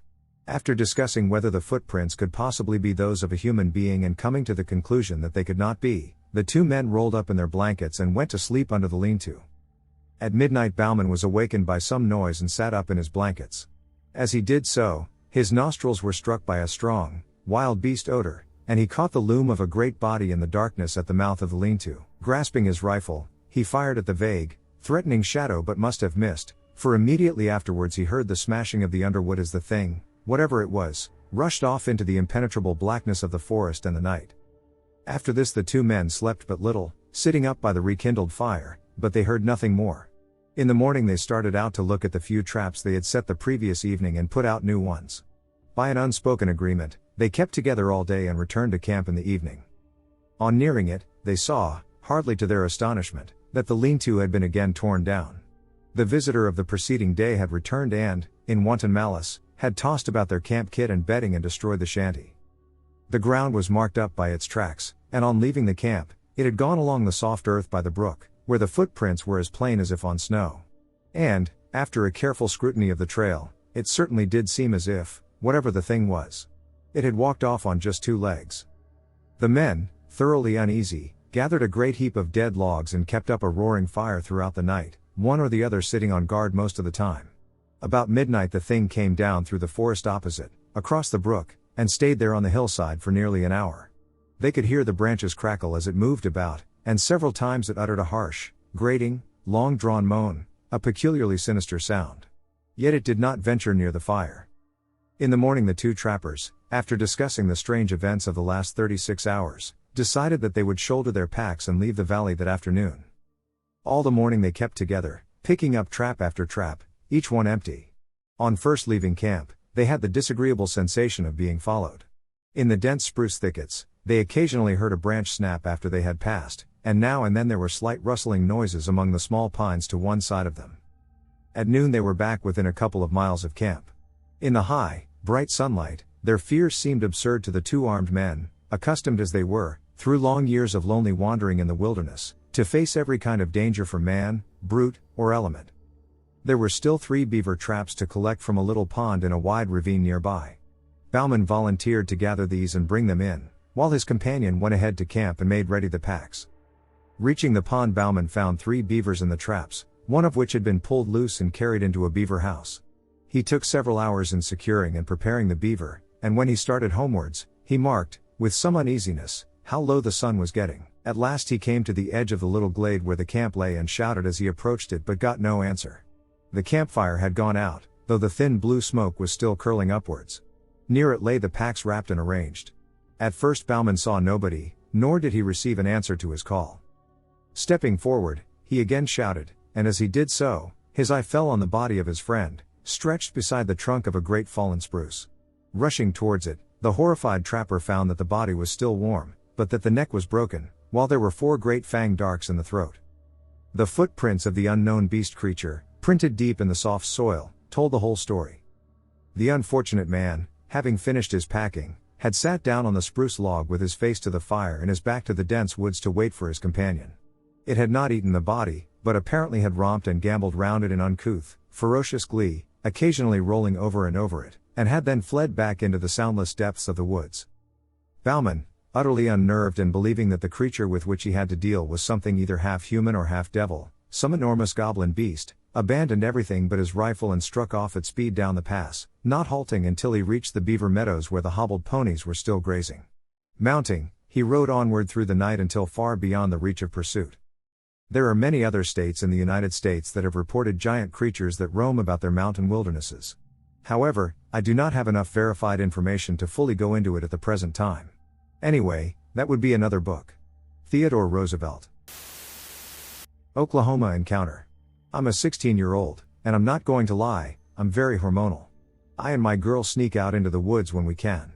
Where she lives, there's a vacant house in the woods. It's surprisingly not abandoned, it's locked up and clean inside. We snuck in through a window. Last week I went over to visit her, and we went on our walk. We snuck in and did our usual. We were pretty into it when we heard voices coming from the front door. We froze and got ready to dip. We thought they were going to break in when we heard them unlocking the front door. We hid in the closet. Looking back, that was a really stupid move. They were talking about some ritual, and then we noticed them going into a door we never noticed. So basically in Oklahoma, from what I know, there are no basements in houses because the ground is mainly made up of clay. Clay swells and shifts, messing up the basement, which would eventually crumble and cause the house to fall into itself. We peeked around the corner and saw them going into the basement. My girl started silently sobbing. I started to comfort her when I heard the front door slam open and heard a young girl crying and begging. We heard one of them slap her. They dragged her into the basement, and at that moment, my girl started heaving and gasping. I only had my knife on me. I didn't know if they were armed. So I looked at her and told her we would make a beeline for the front door because the window is way too loud. We were about to go when we heard the girl scream, and then we heard this inhuman, deep growl. We heard her begging and sobbing. My girl, who's very overprotective of others, looked at me and said we need to help her. Now don't judge me for doing this, but I told her that girl is basically dead. Let's use her screams, which will mask our escape so they can't hear us. My girl looked at me with the deepest fear I've ever seen another person have. We heard a scream and what I can only describe as you biting down on a chicken bone and hearing it snap and the slap of bone marrow on your plate. A crunch and splat of, her scream got cut short. We decided, duck this, and ran towards the door. I unlocked it and had to carry my girl because she looked back and saw this creature on all fours. She had frozen up. I looked back and saw this hunched figure with long claws, huge eyes, and a blood-splattered grin. It was pale and pretty big. It retreated back into the basement, and we managed to make it to her house. She was sobbing hysterically. She was even more scared because this happened in her forest behind her house. We called the cops. They went into the woods with dogs because we had mentioned the girl. The house wasn't in the woods. There never was one. There was no record of there ever being a house in those woods. We both got in trouble, but the cops saw our fear and hysteria. One of them talked to us and got really freaked out because my girl wouldn't stop sobbing. I could barely tell them, I really want answers, please help us. A Skinwalker. Or my curse. I lived in Ronan, Montana for a short while, on a Salish Indian reservation. It was and still is the most beautiful part of the Rockies I've ever seen. I currently live/grew up in Colorado. Now, when I first moved there, I went there to go to Job Corps to be a diesel mechanic. It was a vocational school. Now, right when I got there, it got weird. During orientation, one of the main concerns they expressed was 1. Don't go on the reservation at sunset or after for your safety. 2. When on the reservation, do not disrespect the land, litter, or leave anything unnatural out there. Now this kid Sean was from Colorado also. On the same flight, and actually, my roommate looked at me and whispered, weird. We became really good friends. Anyways, we began to notice the natives wouldn't go out in the dark. They would stick to light stops. My first full night there, I was a newbie. I had to wake up at 4:30 a.m. to prepare breakfast. On my first night, I fell asleep. Dead asleep. Shake, shake. Wake up, bud, it's time to wake up. I lazily crawled out of my bunk and noticed Sean was still asleep. I put on my flip-flops and peeled down the very long dorm hallway. Oh, there's someone at the end. Wyatt, door leader, was meant to wake me up. But I notice the silhouette doesn't move at all. The dorm is oddly dark. I start walking down the hall. And start to feel like I'm walking in mud. I get to the center room, Wyatt's room. He is dead asleep. His alarm clock reads 3:08 a.m. It's still there, probably 75 feet from me. I start to walk back with my eyes glued on it. I get back to my doorway, and I swear to God I hear sprinting, and I see it sprinting towards me the second I pass the threshold for my door. Freeze, the stomping stopped. I flew back across the hall out of nowhere. Maybe 10 feet. I couldn't scream. I got up and tried to wake Sean, but it wasn't happening. I clambered into my bed, shaking. I wake up to Wyatt actually waking me an hour later. Confused? Dream? Come to find out, people don't leave their bed pods after 12. Part 2, Skinwalker. It's been a hot minute. Been here for 4 months, it's haunted as duck. The reservation lake/trail starts on the other side of a creek, it separates the campus from it. I've been sleeping with this Salish native who grew up down the road. We liked to go out there and sit by the lake and watch the otters. But she'd never stay out long enough for the sun to touch the mountains. She'd freak out. We had to go. So one day Sean was out there with us. We were smoking cigarettes and skipping rocks. Truly a beautiful place. She looked to our left and saw a deer usually close to us. Kind of like it hadn't noticed us. She starts like chanting in Salish tongue and starts to panic. Then out of nowhere, she starts crying. Bawling. Run. And she bolts off. I and Sean stand up confused. But something about this deer, it stared at us, not just at us but at our souls. We both started feeling really uneasy and tried to scare it off. It wouldn't move. We then noticed that the sun had set on the mountains.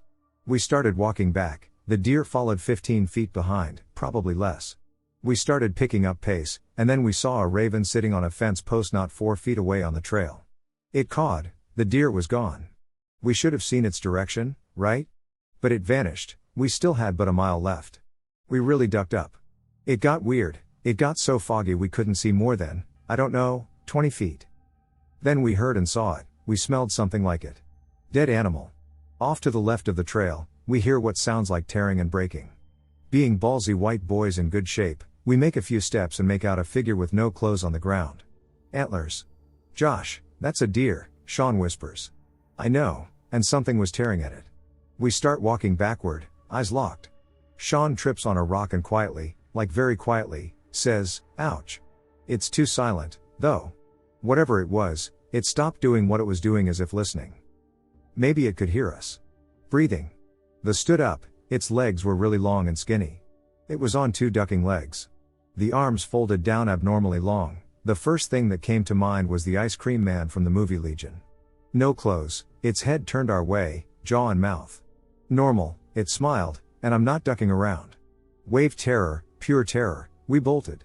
We sprinted and did not stop. It sounded like the world was ending behind us, cracking, creeping, and bushes rustling. We did not look back. We get close enough and start screaming for help. Some of the staff rush out to meet us. We both cried in instructor's arms for a good half hour. As we connected with them in our sprint, they saw a taller, skinny man chasing us. And then they saw it dart off to the left into the dark and fog. My girl was there too. She knew what we saw. Hell, they all did.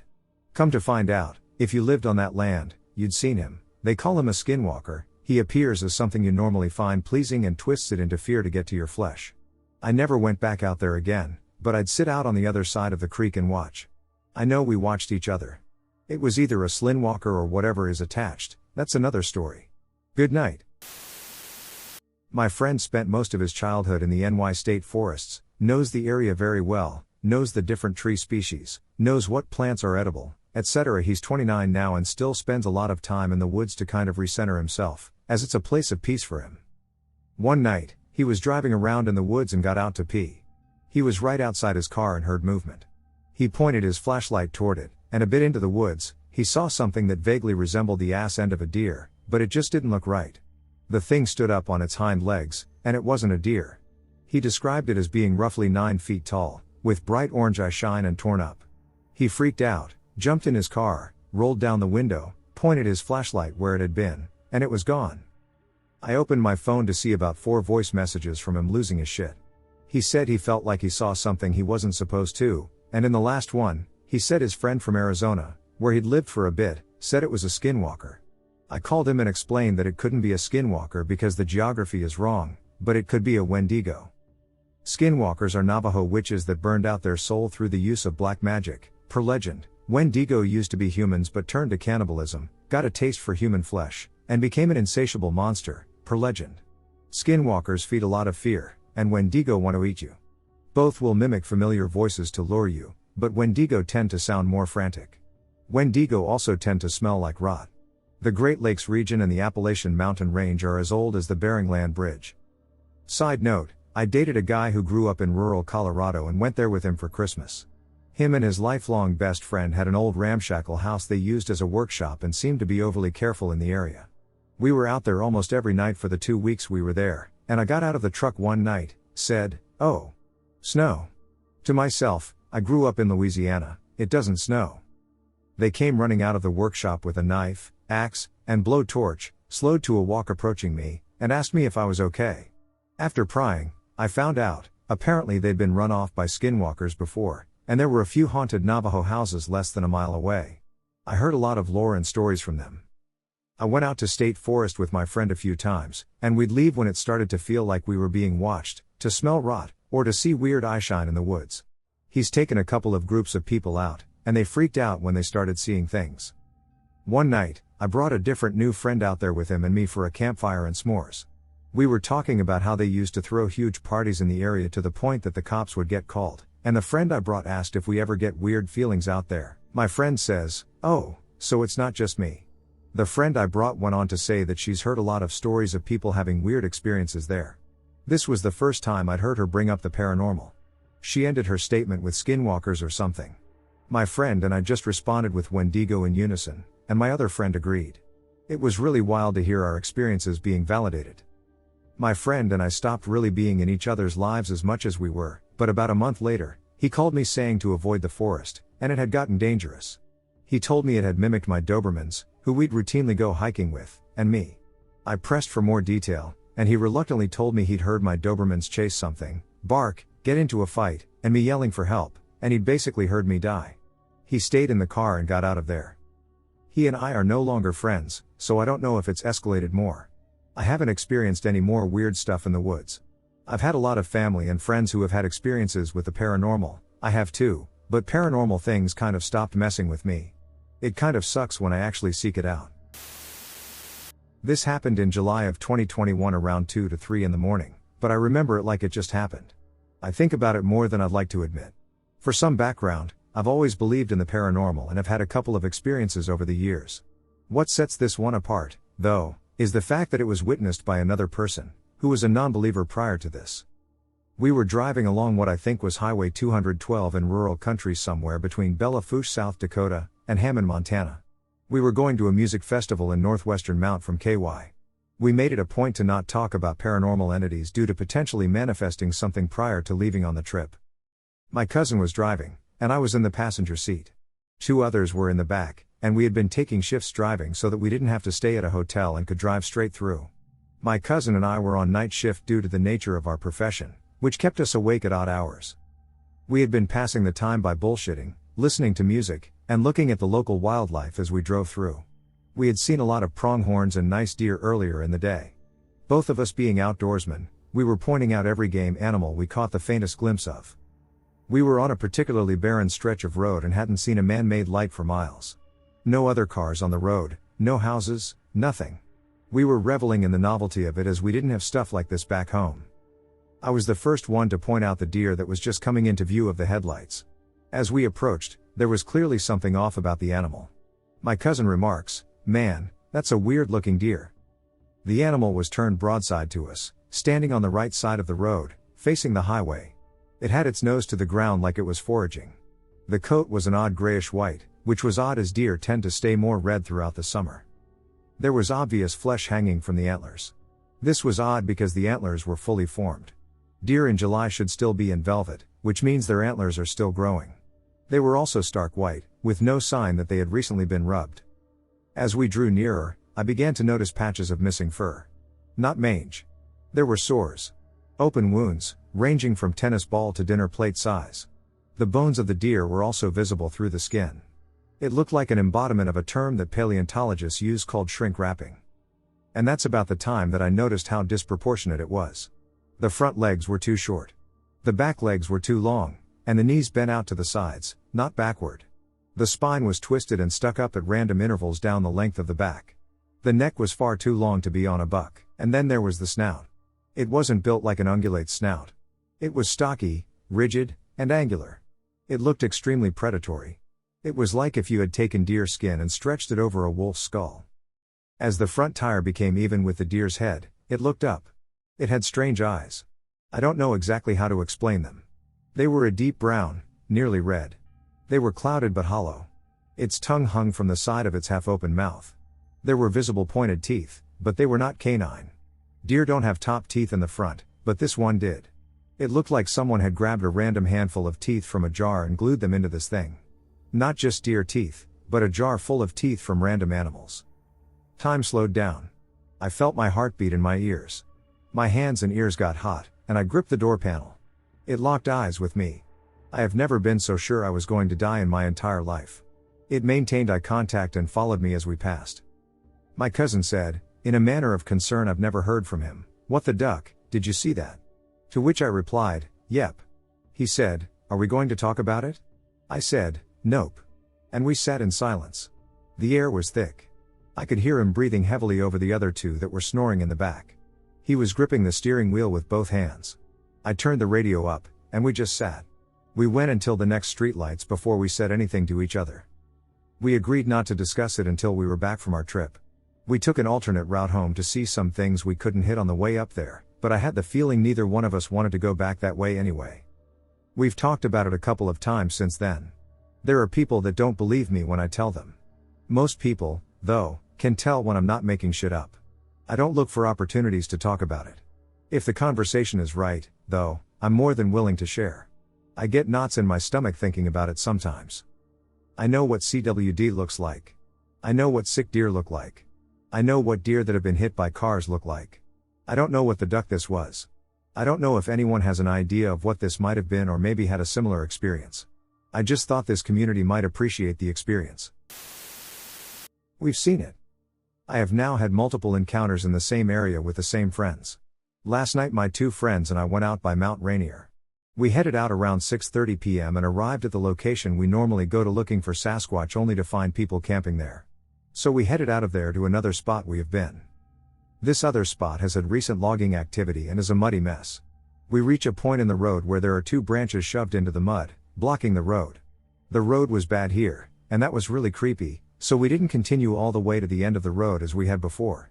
Where we had come to a stop, there is another road that goes to the right. So we decided, let's see where this takes us and look for a place to have a campfire. Eventually, the road dead ends, so we got turned around, facing out, and made a fire pit.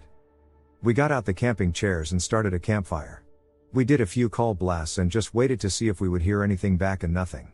So we just hung out and were beginning to think this was going to be a bust and we wouldn't hear any vocalizations or tree knocks of any kind. So we decided to walk down the road from where we had come. We went far enough to be out of eyesight, and my buddy did some swoops, and we kept walking and stopped and listened. All of a sudden I hear what to me sounded like a squirrel barking off to my left as we are facing the wood line. This was followed by what I can only describe as an almost eagle-like screeching/falcon sound that turned into this robotic sound. I don't know, I have no explanation. It sounded almost otherworldly, and accompanying it was what sounded like coyote yelps almost. IDK. But they were close, and by close, I mean 15 to 20 yards from us and coming towards us. There were at least 4 different things sounding off in unison like a chorus. We were all instantly gripped with overwhelming fear as none of us had ever heard anything like this. Everything about them was off and intimidating. Since when do robotic demented birds, squirrels, and coyotes hang out together, coming in on people making these sounds? We began to back away and make our way back to the vehicle and campsite we had made. We were all just at a loss for words. Do we go back and try again? Are we being warned off? We erred on the side of caution and headed back towards the location but never lost sight of the car or camp, unlike the last time. Only until we can see around the bend where we were just standing when we first heard these sounds. We walk over there, and we are listening intently and hearing nothing. Only dead silence, never a sound from the time we got there until that vocal chorus, I'll call it. Every time I am here. We are now stopped and shining our flashlights in that direction down the road when my friend says he sees eye shine, and it's peeking around a tree and back out again. I shine my light on the same spot, and that's when I spot it as well. It is peeking from the right side and then the left side. The eye shine wasn't like a dog's or cat's or deer's, it was just reflecting the light, and the eyes were white like our lights. There are 2 trees, I would say we're about 5 feet apart, and their upward angle from the ground resembled a V. As we are looking for the shine, I take notice of just how dark it is between these trees, like a black hole dark, and that's when I begin to tell that what I am seeing is a huge black mass.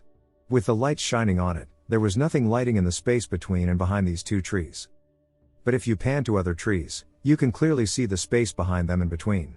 I know I had heard this before on other encounters, and I'm going to repeat it as it is the only way I can describe it. It was as though this thing was absorbing our light. I point this out, and we are all looking at this thing. So we decided let's kill our lights and count backward from 3. 3, 2, 1, and shine the light, and the mass has shifted slightly to the right, and now we can just see a small space between it and the tree to the left, And behind it is a tree with lighter colored bark. Just 3 seconds ago you could see nothing, and now we see this. That's when I noticed the tree blacked out and reappeared.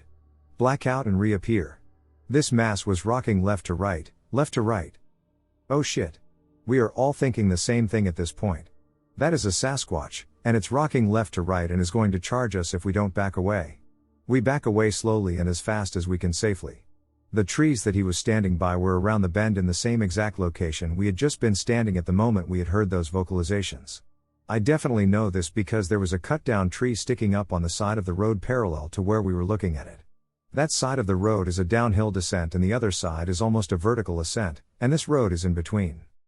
The eyeshine was at least 5 feet up as well as the shoulder because you could see an arm coming down from that area. Definitely could see that as it was rocking side to side. What's important to note is the ground those trees are coming up from is 3 to 4 feet below the road level. So that would put those eyes around 8 feet. This thing was 4 to 5 feet wide and 8 feet tall and darker than a moonless night darkness. We hung out at the campfire a while longer while shining the light from where we were to where we were when we saw it. That is when we spot eyeshine a lot lower and the black mass behind the brush as if it were on all fours watching us.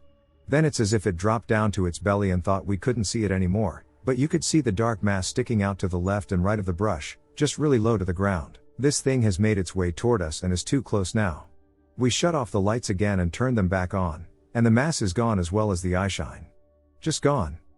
Never heard a single sound as this thing moved in on us either or when it or they, assuming there were more than one based on vocals, left. There were no roads above or below us and not another soul out there. After that we hung around a while longer, packed up, called it a night, and headed home. Pixie-like humanoid found in Wyoming cave. 2 men, Cecil Main and Frank Carr, spent a few weeks digging for gold in the mountains. After working a rich vein, which seemed to keep continuing into the rock, they decided to use dynamite and save some time getting at more of the gold. After the dust from the blast cleared, they found that the mountainside had been chipping away and led to a small cavern about 15 feet long and 4 feet high. It had been totally sealed off from the outside world with no visible entrance or even a small crack leading into it. Inside the cave was a small ledge on which a pixie-like creature sat, cross-legged. It turned out to be a tiny mummy about 7 high, 18 centimeters. Its face looked like an old man's, and it had a flat head, huge eyes, and a very wide mouth. It was so well preserved that the fingernails could still be seen on the hands. The top of its head was covered in a dark jelly-like substance. The prospectors carefully took their find to Casper, Wyoming, where many prominent scientists, sure of a hoax, went to look at it. X-rays showed that the mummy had inside him a perfectly formed man-like skeleton with a complete set of human-like ribs. Also shown was a damaged spine, a broken collarbone, and that the skull had been smashed by a heavy blow. It seems that the mummy had met with a violent death. The gelatinous substance on his head was exposed brain tissue and congealed blood. The fontanelles, the soft spots in the skull that meshed to solid plates as a baby matures to childhood, were closed, proving that this had been an adult. It had a full set of adult teeth but overly pointed canines. The overall estimate was that the being had been about 65 at the time of death and dated far back into history. Sometime in the 50s, the mummy vanished, and his location today is unknown. The Shoshone Nation of Wyoming has legends of the Nimrigar, a small race of people who it is said would attack them with tiny bows and poisoned arrows. It was also said they used to kill their own kind with a blow to the head when they became ill. Lamington Stone Thrower. Tom, 2018, QLD, Australia. I, 42M, was heading on a hike to Lamington National Park with a woman I was seeing for a few months at the time, Belinda. She brought along her 2 boys, 10 to 12. I had met them a few times, but this was going to be a good bonding experience to see how we got along on an overnight adventure. I really liked B, and I wanted to get serious with her. There was a lot counting on this. My old boy used to bring me up to this campsite called Binabura. Our favorite hike was the Kumara Circuit. You start on top of the mountain with views and descend into the valleys with lush rainforest, waterfalls, etc. Stunning place, teeming with an abundance of beautiful colorful birds, reptiles, these bright blue yabbies that lay scattered along the tracks, fireflies, and a multitude of leeches and ticks. Packed eat. The drive from Brisbane was good, and the boys loved the drive up the mountain. Belinda not so much, she apparently has a fear of heights, I learned. There were on and off showers, and the track was slippery, but we packed ponchos, and the kids were having a blast as we set off on our trek. We booked a safari tent up near the lodge, and everything seemed to be going perfectly for our weekend getaway.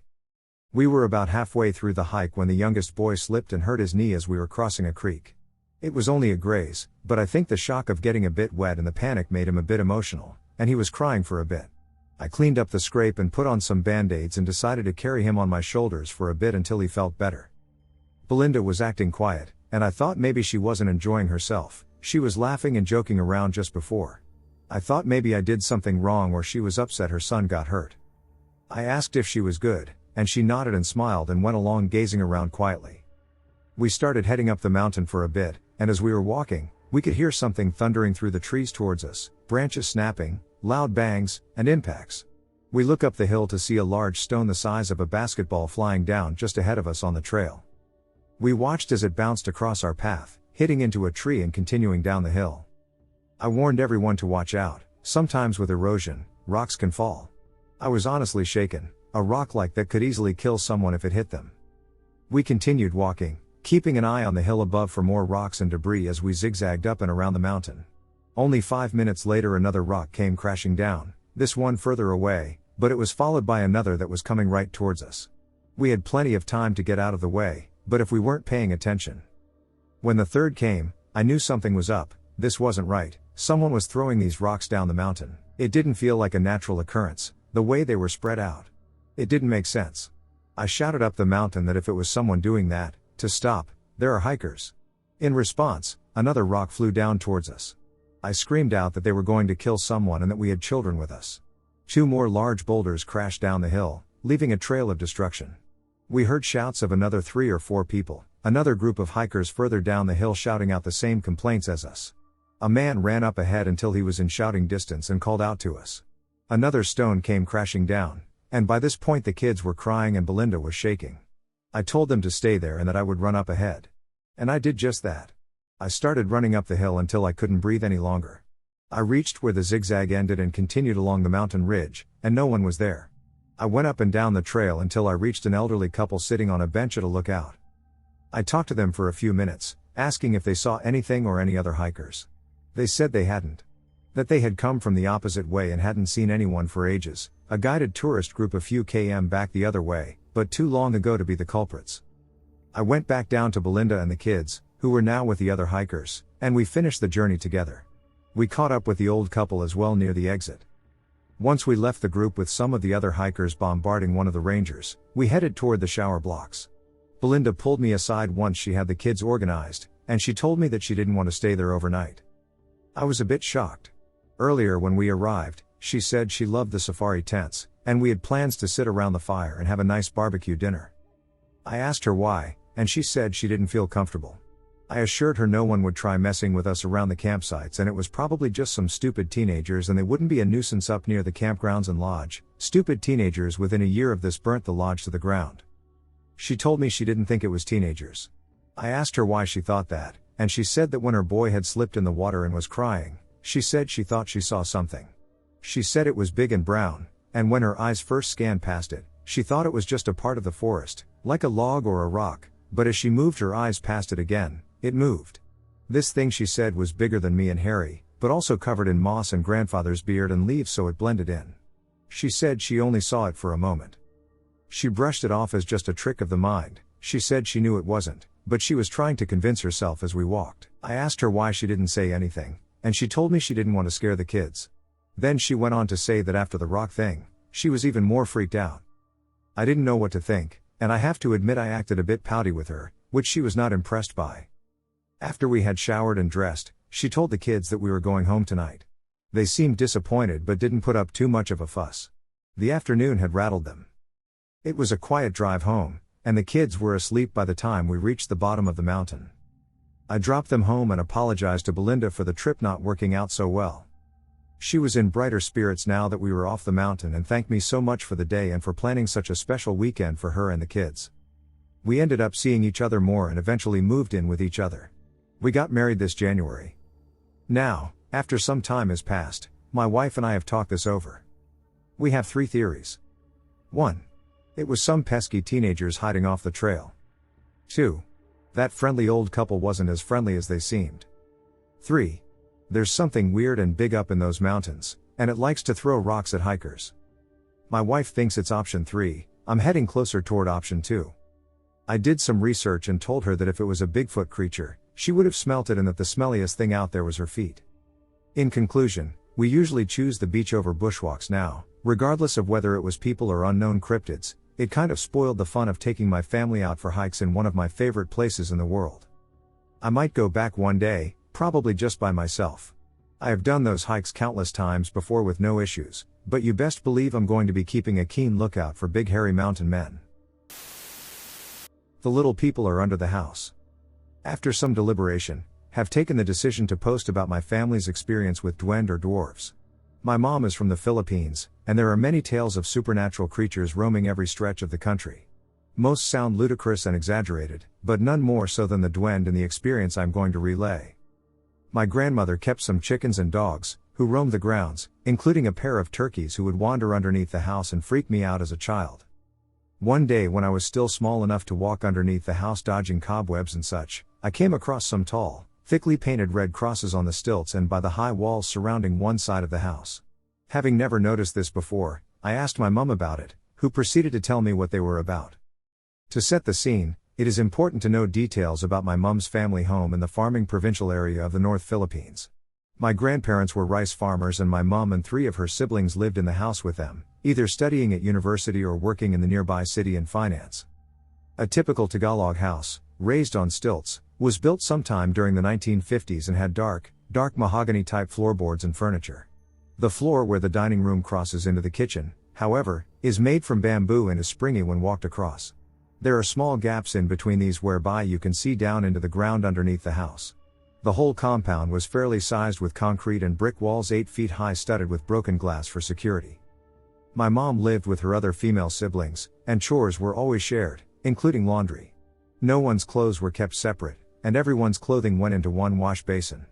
The clothes were then hung on the various clotheslines in the backyard. Her youngest sibling Ella was around 21 at the time, and started to notice her underwear missing from the washing line, prominent gaps where panties were supposed to be drying in the sun. Thinking nothing of it and putting it down to birds or another sibling pulling pranks on her, she learned to ignore it. Weeks passed, and buying knickers was getting to be a very expensive habit. Angry and frustrated about the prank, Ella questioned everyone about why they were picking on her and her underwear alone. No one owned up to stealing her panties, with everyone absolutely firm and adamant that it wasn't them and retorts of why on earth would we do that? Ella grew less angry and just remained frustrated at why it was only her underwear missing from a line of 6 other people's. The maids were questioned, and again, firm shakes of heads followed. There was absolutely no reason for the stealing, the knickers were not expensive and, dare I say it, some were full of holes. There was completely no reason as to why they were being taken, and of course, to where and for what purpose? The washing was monitored for signs of animals or birds stealing them, and nothing was noted. If it was an animal, it would be very clever for them to only know to steal from one particular person. After so many weeks of this happening, my grandfather, having had enough of the whole situation, called a local mangahula, or psychic, to take a look at the house and investigate who or what might be causing the distress. The mangahula took a walk around the compound and immediately picked up that my family wasn't the only one living at that residence. She sat the family down upstairs and revealed that she had discovered a small family of duende living under the coconut trees, stretching their territory right up to the area underneath the house itself. Everyone was shocked and slightly bewildered, no one was particularly superstitious. Yes, they had all heard about the little folk as folklore but never had any connection with them. She mentioned that the duende were usually tree-living beings, and because they were invisible to people with their third eye closed, only certain people could pick up on their existence. The third eye is the psychic or sixth sense that allows people to see through the veil of our normal world and into another crossover. It is customary in Filipino culture to always say excuse me when walking under trees or in long grass to avoid stepping on the creatures. If you do not, the duende can cast revenge, either making you sick or injured shortly after. There are both good and bad, trickster and malicious duende. The mangahula was able to see that the culprit of Ella's panty stealing was a duende of that family living there. She was also able to confirm the reason for the theft. You see, that particular duende had a huge crush on Ella and would steal her panties, probably to become noticed or for other unmentionable means. Ella and the family were then led under the house, where every single pair of missing panties was found, tightly and nearly folded and stuffed into cracks underneath the house. The mangahula blessed the house with holy coconut oil and prayers were said to move on the family of duende. Afterward, It was advised that red crosses were to be painted underneath the house and white crosses placed in windows to draw away and discourage anything spiritual to reside there again. To this day, the house is still standing, with its fortress of crosses. Who knows whether or not anything managed to slip past the warnings and is residing there currently, dormant, against the will of my family. Skinwalker encounters. To add some backstory, I live in an extremely rural area. My town's population is just over 200, there isn't anything out here but mountains and desert.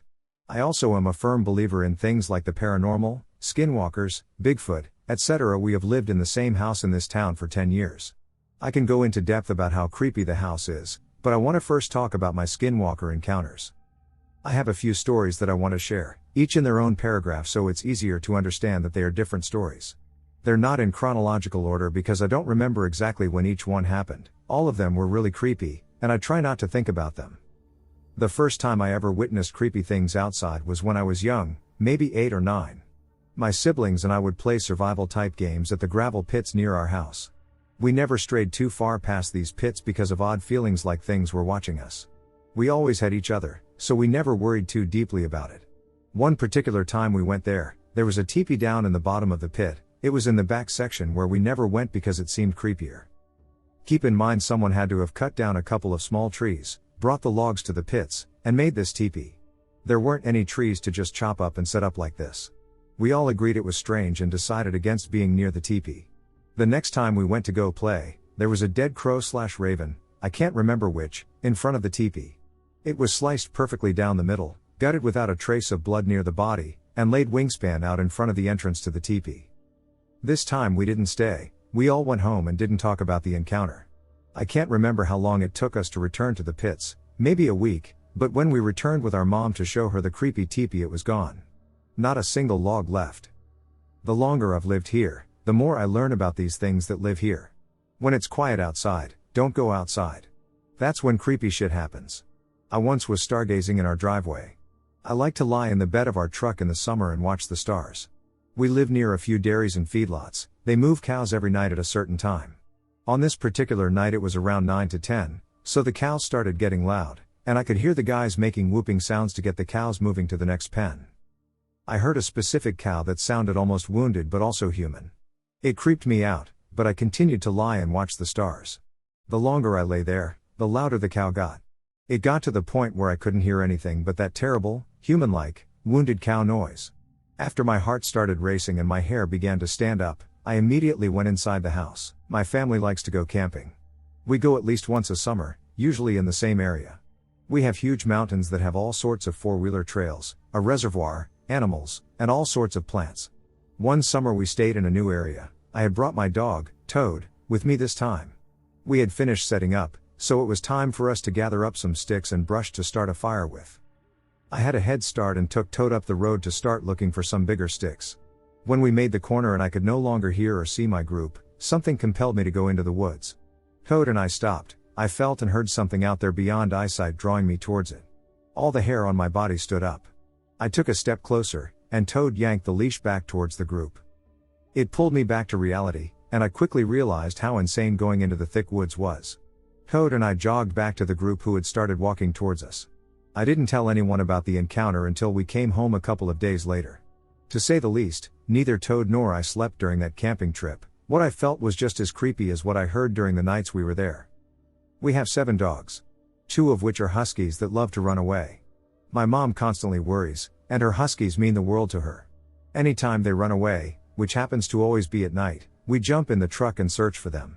Again, to clarify, there is nothing in the area I live in. If you went down a cow road a couple miles and screamed as loud as humanly possible, nobody would hear you. If you disappeared, nobody would find you. Anyways, one night our male husky decided to chase a rabbit out of his fence collar. It was snowy and so foggy you couldn't hear another person talk to you from 5 feet away. Because of the snow we could see his tracks. My mom, younger sister and I decided we would just follow his tracks and catch him out near the gravel pits where he usually runs off to. We get to the point where the gravel pits end, and it's just miles of sagebrush. Again, I had Toad with me because he's my best friend, and I was not about to go out there alone.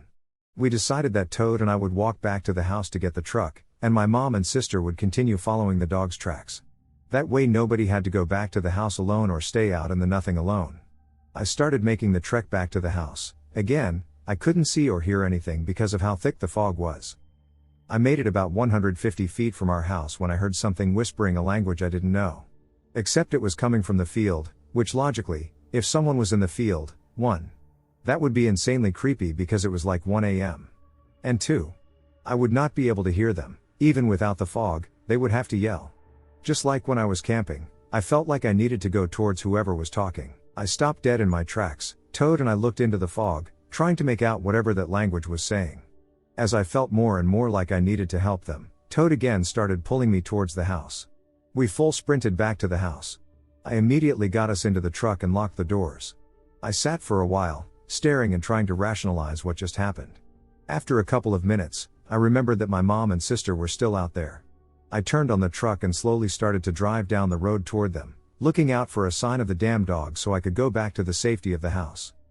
I cried the entire time we continued to look. I obviously stayed on the road and followed the single light that they had. I could barely make out the light, let alone hear them talking, further proving that whatever was calling to me was inhuman and wanted to lure me away from safety. We ended up going home without the dog because it was freezing out, and they had walked miles away from home without catching him. He did end up coming home later the next day. To be honest, if I hadn't had Toad with me, I don't know if I would have gotten so lucky. I fully believe that missing 411 cases are tied with skinwalkers or some type of extraterrestrial being. I'm forever grateful that I skimmed past them and did not encounter them. Toad and I have a strong bond, and I now realize how important it was that we did. Without him, I would have gone into the woods or into the field, not realizing how scary it was.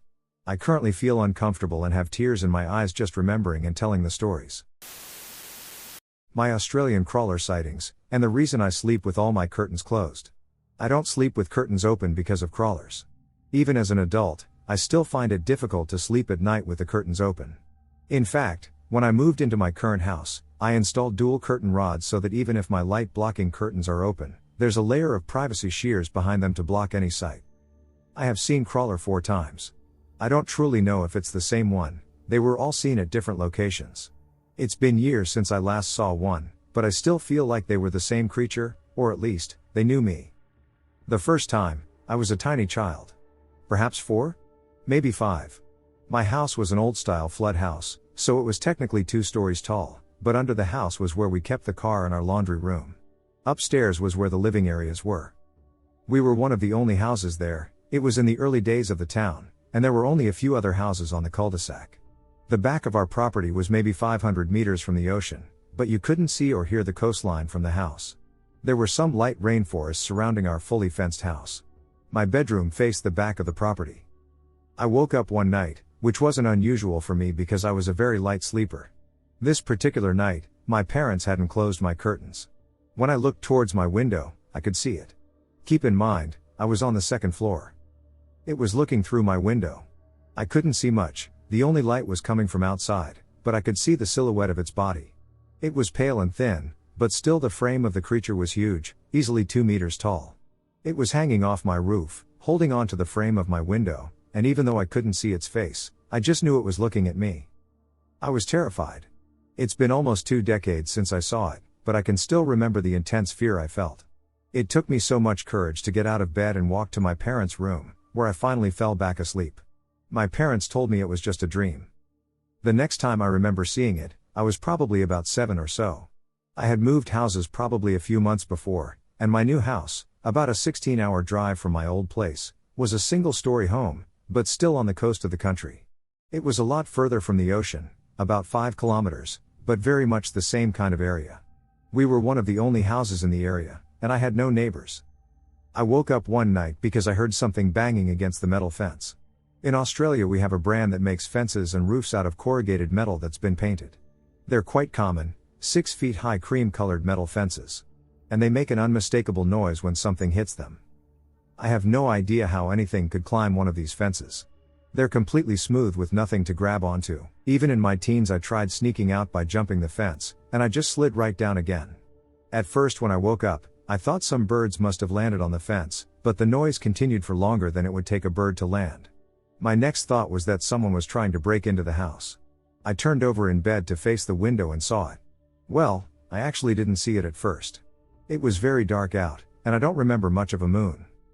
As my eyes adjusted, I could only just make out the figure hunched down in front of my window. Even in the hunched down pose it was still huge. This time I didn't run to my parents. Their bedroom was no longer across the hall, it was all the way on the opposite side of the house, and I'd have to pass so many uncovered windows to get there. I don't remember when I fell asleep, but I eventually woke up in the morning, and once again my parents told me I must have been dreaming. However, from then on, they always came into my bedroom and closed my blinds before bed. The next time I saw it, I was 9. I know I was 9 because I had just moved schools and made friends with a girl who we'll call Casey. She invited me to stay at her house one night, and I was so excited. She was the first friend I'd made since moving schools, and it had been ages since I'd gotten to have a sleepover. Everything went great, the night was perfectly normal, and I woke up in the middle of the night to the sound of Casey crying. I sat up in bed and asked her what was wrong. She pointed towards the window, where I saw the thing again. Unfortunately for me, Casey had a night light, and I could see much more of the creature than I ever had before. It looked so crusty and dry. It was almost totally white, devoid of any real identifying features, except it stared at us with black eyes and mouth agape. Casey's window was small, and he had to hunch down to see us. We both got up and ran crying to her mom.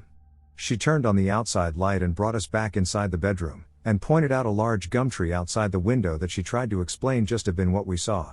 We argued with her. The thing we saw was right against the window, not several meters away, and it wasn't to the left, it was to the right. Casey's mom eventually let us sleep on the couch. A couple of months later, Casey stayed over at my house. When I woke up in the morning, Casey was gone. I asked my parents, and they told me that Casey had gotten up in the night and started crying, begging to go home.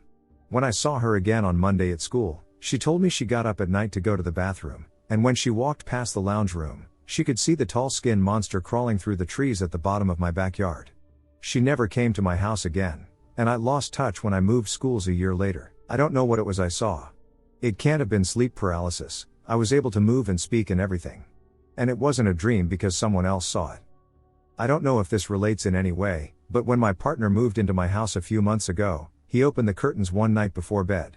This time it was a full moon. I had already fallen asleep. I'm now living in a 2-story house with my bedroom on the 2nd floor again. I woke up in the middle of the night to my partner getting up and closing the curtains. When I asked him why, he told me he had a nightmare that there was a tall, skinny, white man clinging onto my roof, almost like a spider, and it was peering into my bedroom. He said it must have been a hallucination. He had been up all night playing video games, and when he got up from bed, it jumped back onto the roof. I still haven't told him, but his description of what he saw is exactly what I saw the first time I saw the crawler. Only now I'm living in a busy neighborhood with plenty of houses, unlike past experiences where I've been one of the only houses on the block and surrounded by forests. I have heard mimicking many times but have always drawn it up to imagination. Sometimes I will hear my partner walk into the room and say hello at night, but when I roll over, I see the light coming down the hallway, and I realize that he's still in the lounge room on the computer. I've heard my mother's voice a few times, too. Throughout my childhood and all the homes I've lived in, we've had issues with dogs barking at nothing and security motion detector lights randomly coming on at night when nobody is there. I don't know if those two things are related or not, but I've heard similar happenings in crawler-related stories before and thought I'd mention it. So those are my stories. I don't know if I've seen a crawler or something else, or if I've seen anything at all. But I found this channel, and I thought, hey, at least there are people who have seen things similar to me. Skinwalker, I think. So around 6 months ago, I was over at my cousin's house, and we were asleep. My 2 younger cousins and my stepsisters all decided to get drunk and take alcohol from my uncle's cabinet. They are minors and females, which is also crucial to the story as well, like 17, 15, and 15, I believe, but they got into trouble the next day, so there's that. Anyway, my cousin, who goes by the nickname Jay, woke up at the same time as I did, which was very strange, at 2:30, almost 2:40 a.m. Like 30 seconds later, my cousin gets a phone call from my stepsister's phone, and on the other end was my cousin, the 17-year-old, and she was broken into tears, and both I and my cousin, 18M, got the chills. Now he lived in a small town literally in the middle of nowhere. So Jay told me to get dressed as he also frantically got dressed. He said that his sister and my stepsister are lost and that one of my younger female cousins and my stepsister, the 15-year-olds, were so drunk that they were walking. Down the road, a dog followed them, and their cat, the owner is my 17-year-old female cousin, followed them too. When the dog disappeared, The cat disappeared off into the woods and started looking off into the woods. So we get into Jay's truck and start driving like over 80 in a 45 to get there fast to get them. Now here comes the scary part. So there was light from the stars and moon, and we could see clearly. Until we went over the railroad tracks, then it suddenly became pitch black, to the point where even with the brights, we could only see like 10 feet ahead, and we both got the coldest chills ever. And then we picked up my 2 female cousins and my stepsister. Now we drive back to the house and get everyone inside safely. My 15-year-old cousin and stepsister fall asleep instantly due to being too drunk. However, my other female cousin, the 17-year-old, didn't. And she said that she heard voices. Dangerous non-human voices. Calling them all into the woods. The 17-year-old didn't fall for it. However, my other cousin and stepsister did fall for it and started following the voice. My cousin tried her hardest to get them to stop, but they wouldn't, not until my cousin and I got to them, where the voices stopped instantly. Now my cousin and I knew something was wrong. And we were 100% correct because something, or more like it, followed us out. So fast forward a few days, and my cousin's cat returns, normal, BTW. And we thought everything was fine. You know, I kept getting super, awful chills, but it was nothing new. So eventually, I thought that whatever it was, it left. But I was wrong. So a few days later, my cousin was at work, and the girls were at school, and my aunt was at work, so it was just me and my uncle in the house. He was in the living room, while I was in my cousin's room, scrolling through TikTok. Then I heard breathing, heavy, deep, but soft breathing that eventually turned into a growl, a low, deep growl that came from no animal I know of, right outside my cousin's window, which was covered in a thick, heavy blanket. And I slowly turned around and looked at it, and it was just there on the other side of the window. Though I could see it, I'm sure it could see me. Then I started moving, and the growl getting deeper followed me. I stopped as I moved in front of my cousin's back door, which was locked, and I saw, through the window at the top of the door, a small black shadow run in front of it, and it looked like it was about 7 or 8 feet tall. So because of that, I ran to the living room where my uncle was. I stayed with him until my cousin arrived home, during which I told him everything that had happened. But since then, nothing like that has happened since. And I don't know what beast was following me, or if it is still. But I just wanted to share that experience I had and ask what you think it was that was stalking me, and do you think I'll be seeing it again later? Please tell me. I need to know. I think there's something sinister lurking in my grandparents' farm. Okay, so I have been a skeptic of creepy paranormal things my entire life. I have never really believed in that type of stuff. But the things I have heard/witnessed at my grandparents' farm shake me to my core. My grandparents own a large plot of land in central Missouri, and they have owned that land for around 40 years. I have been to that farm over 10 times, and every time I go, I always get this terrifying feeling that something is watching me, like there's always something behind my back. I have also had many strange encounters there that are downright bizarre. My first encounter with whatever the hell this thing was when I was around the age of 7 to 9, I am currently 14. We had brought our dog named Spot to that farm. He was a silver lab who I loved dearly. I was exploring in the forest behind the house, just enjoying the summer breeze, when my dog started growling. A deep sinister growl that I have never heard him make. I turned around quickly to see what he was growling at, but could see nothing but forests along forests. While my eyes were scanning the area of where my dog was growling, some animal shot out of the brush so fast I could barely see what it was, and before I knew it, it was gone. I sat there for what felt like an eternity, absolutely flabbergasted by what I just witnessed. From what I could see of it, it looked like a coyote, but the speed at which it moves was absolutely insane. Moved at like 90 miles an hour and made almost no noise. But the creepiest part was that the place it jumped out of didn't even make an imprint of where it was lying, and from where I viewed it jumping up, I should have been able to easily see where it was hiding. Shocked by what I witnessed, I just decided that was enough and went back inside the house. My second encounter happened when I was around 10. I was visiting the place, and like usual, I was getting the feeling I was being watched. That first day was normal, and nothing really creepy happened. I was just spending quality time with family.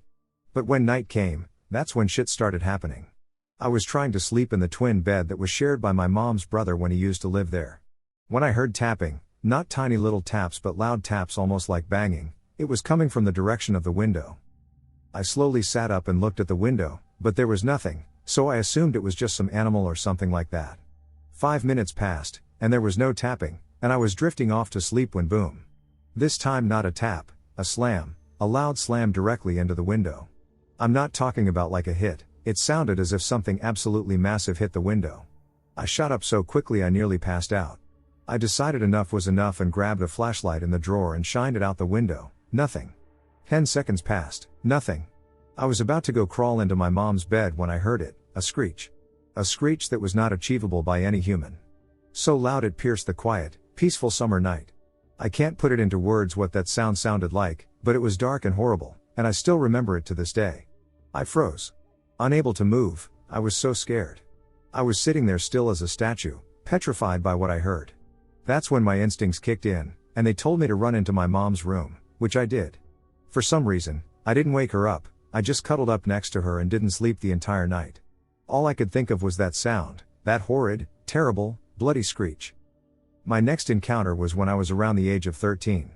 I was back at my grandparents', just enjoying my time like I usually do, when my grandpa suggested that we go deer watching. I agreed because I had been doing this for as long as I could remember, and it was never an issue, and it was extremely fun. So we took the Polaris and went out around 6 to 7 p.m. to look for deer. We decided to go into the most eastern pasture because that's usually where we spotted the most deer. 30 minutes passed, and we had seen a few deer but not as much as we usually do, but then this is where the shit begins. I get that feeling again, that dreadful feeling that something is there, in the shadows watching me. But this time it's a lot more intense, like it's right up behind me, but when I look, it's never there. But this time, it appears that my grandpa feels the same presence as me too. Just to let all of you know, my grandpa is a very laid-back individual, always joking and having a laugh. The only time I've seen him be very serious is when my great-uncle died a couple of years ago. So when I start feeling that I'm being watched, my grandpa goes from a happy and laid-back expression to a very serious and alert expression. He gripped the wheel so tight his knuckles turned white and was constantly looking around, like to make sure something wasn't following us. He then made a massive U-turn out of nowhere and started heading back to the house. I asked him, "What are you doing?" And he replied with, "We're heading back to the house." The tone of his voice was cold, like he had witnessed someone being murdered. At this point he was gripping the wheel even harder and was absolutely going pedal to the metal at full speed back to the house. I decided not to ask any questions until we got back to the house, which we did in no time at all. Once we were there, he rushed me into the house, constantly checking his back to make sure something wasn't there. When we were inside he closed and locked the door tight. His behavior was very alarming, and it really shocked me to my core. I decided that all of the stuff I had witnessed was enough and only asked him one question: "What the hell is going on here?" When I said that, he looked at me and gave me a cold expression and said, "I have some things I need to explain to you." We then sat down for 30 minutes, and he explained that whatever this thing that was living on his property was, it had been here since the day he moved in, and he and my mother experienced the same thing that was happening to me the first few years of living here. He explained that he has seen whatever this thing is and that it doesn't like new visitors, hence why I was experiencing all of these problems. He told me about all of the things that he had witnessed and experienced, and they seemed to have been pretty similar to what was happening to me. He told me that he knew this was going to happen to me and that he was always watching to make sure I never got hurt because he knew this creature better than anyone else. We talked some more, but all of it was the same. It was now late, and he decided that I couldn't sleep alone, so he had me sleep with my mom. We luckily promptly left the next morning. I have not been back since that day. Last encounter. This last encounter isn't really an encounter, two things that have happened at my grandparents' farm. Recently we brought my sister's horse to their farm. The first night for the horse was hell. My sister's horse has always been very friendly and not shy.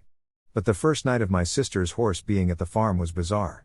The next morning my grandpa woke up and was doing his usual chores and went to go feed the horse. He noticed that the horse was acting very weird, extremely shy and timid, but when he took a better look, he was shocked. The horse had 3 10-inch gashes down its side, like something had clawed at it. It was ruled out that the horse ran into the fence. But I think otherwise. Also around the same time, my grandparents adopted a dog and named it Panda. Panda was a Jack Russell Terrier who was 2 months of age. 5 days later he was found dead with deep puncture wounds on his body with his neck slashed up. They ruled it out as a bobcat or mountain lion, but I also think otherwise. Paranormal, cryptid, it knows we're here. Out of all my paranormal experiences, this is probably the most compelling I had simply because I was not alone when this happened. And I was not with just the average kind of people.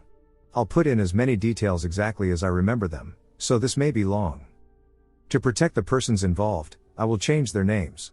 I cannot mention the name of my company, but it's one of the largest telcos in the Philippines, which is synonymous with world. I currently am one of the senior IT network and server engineers there. I usually get assigned to work on priority repairs on various cell sites and server/data center sites, mostly in far-flung provinces. This happened in mid-December 2016 in Nueva Vizcaya, Nueva Vizcaya, a mountainous province in the northern region of the Philippines. It was a priority service call, SEV. 1, the highest of priorities, wherein even the CEO of the company receives status updates, since the cell site in question also services various military communications devices. As soon as I got into the office, I was dispatched immediately, carrying with me various equipment to replace the existing ones at the cell site. It was a 6-hour drive from Manila. I was asked to go to a specific meeting point in the town nearest the cell site to rendezvous with my escort, an 8-member team from the Philippines 1st Army Scout Ranger Regiment. The area of the cell site is a place where the local communist movement, the New People's Army, NPA, is highly active. Apparently, the NPA carried out an operation early in the morning of that day, which caused some of the equipment to be damaged. The team was led by one of my former high school classmates. I'll call him Ramirez. He specifically asked for me, knowing I worked for the telco. He had his men transfer the equipment to their truck, and we began the travel to the cell site. It was already dark at this time. During the long uphill ride, Ramirez and I did some catching up when they received a call. I don't understand military speak, so I could not tell exactly what was talked about.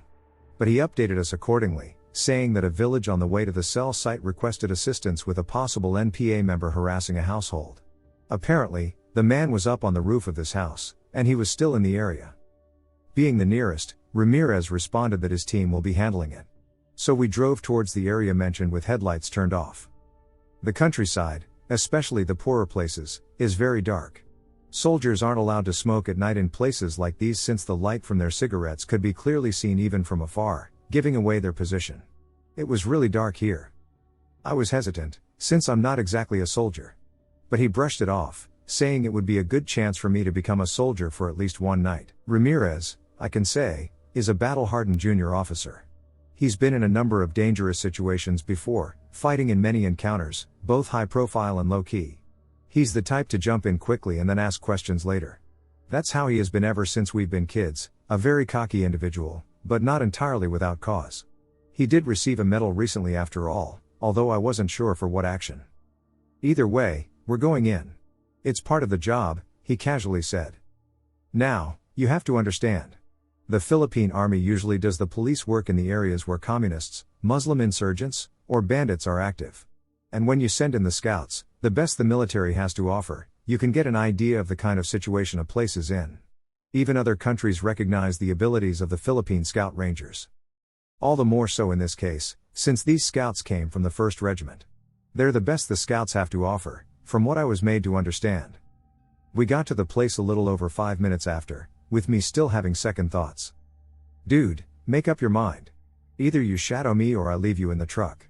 If you stay here, you're free dinner for them commies, though. Can't spare you a babysitter for this one, he said. So he made the choice easier for me.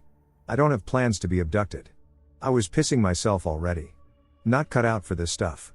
I just wanted to repair the cell site and go home.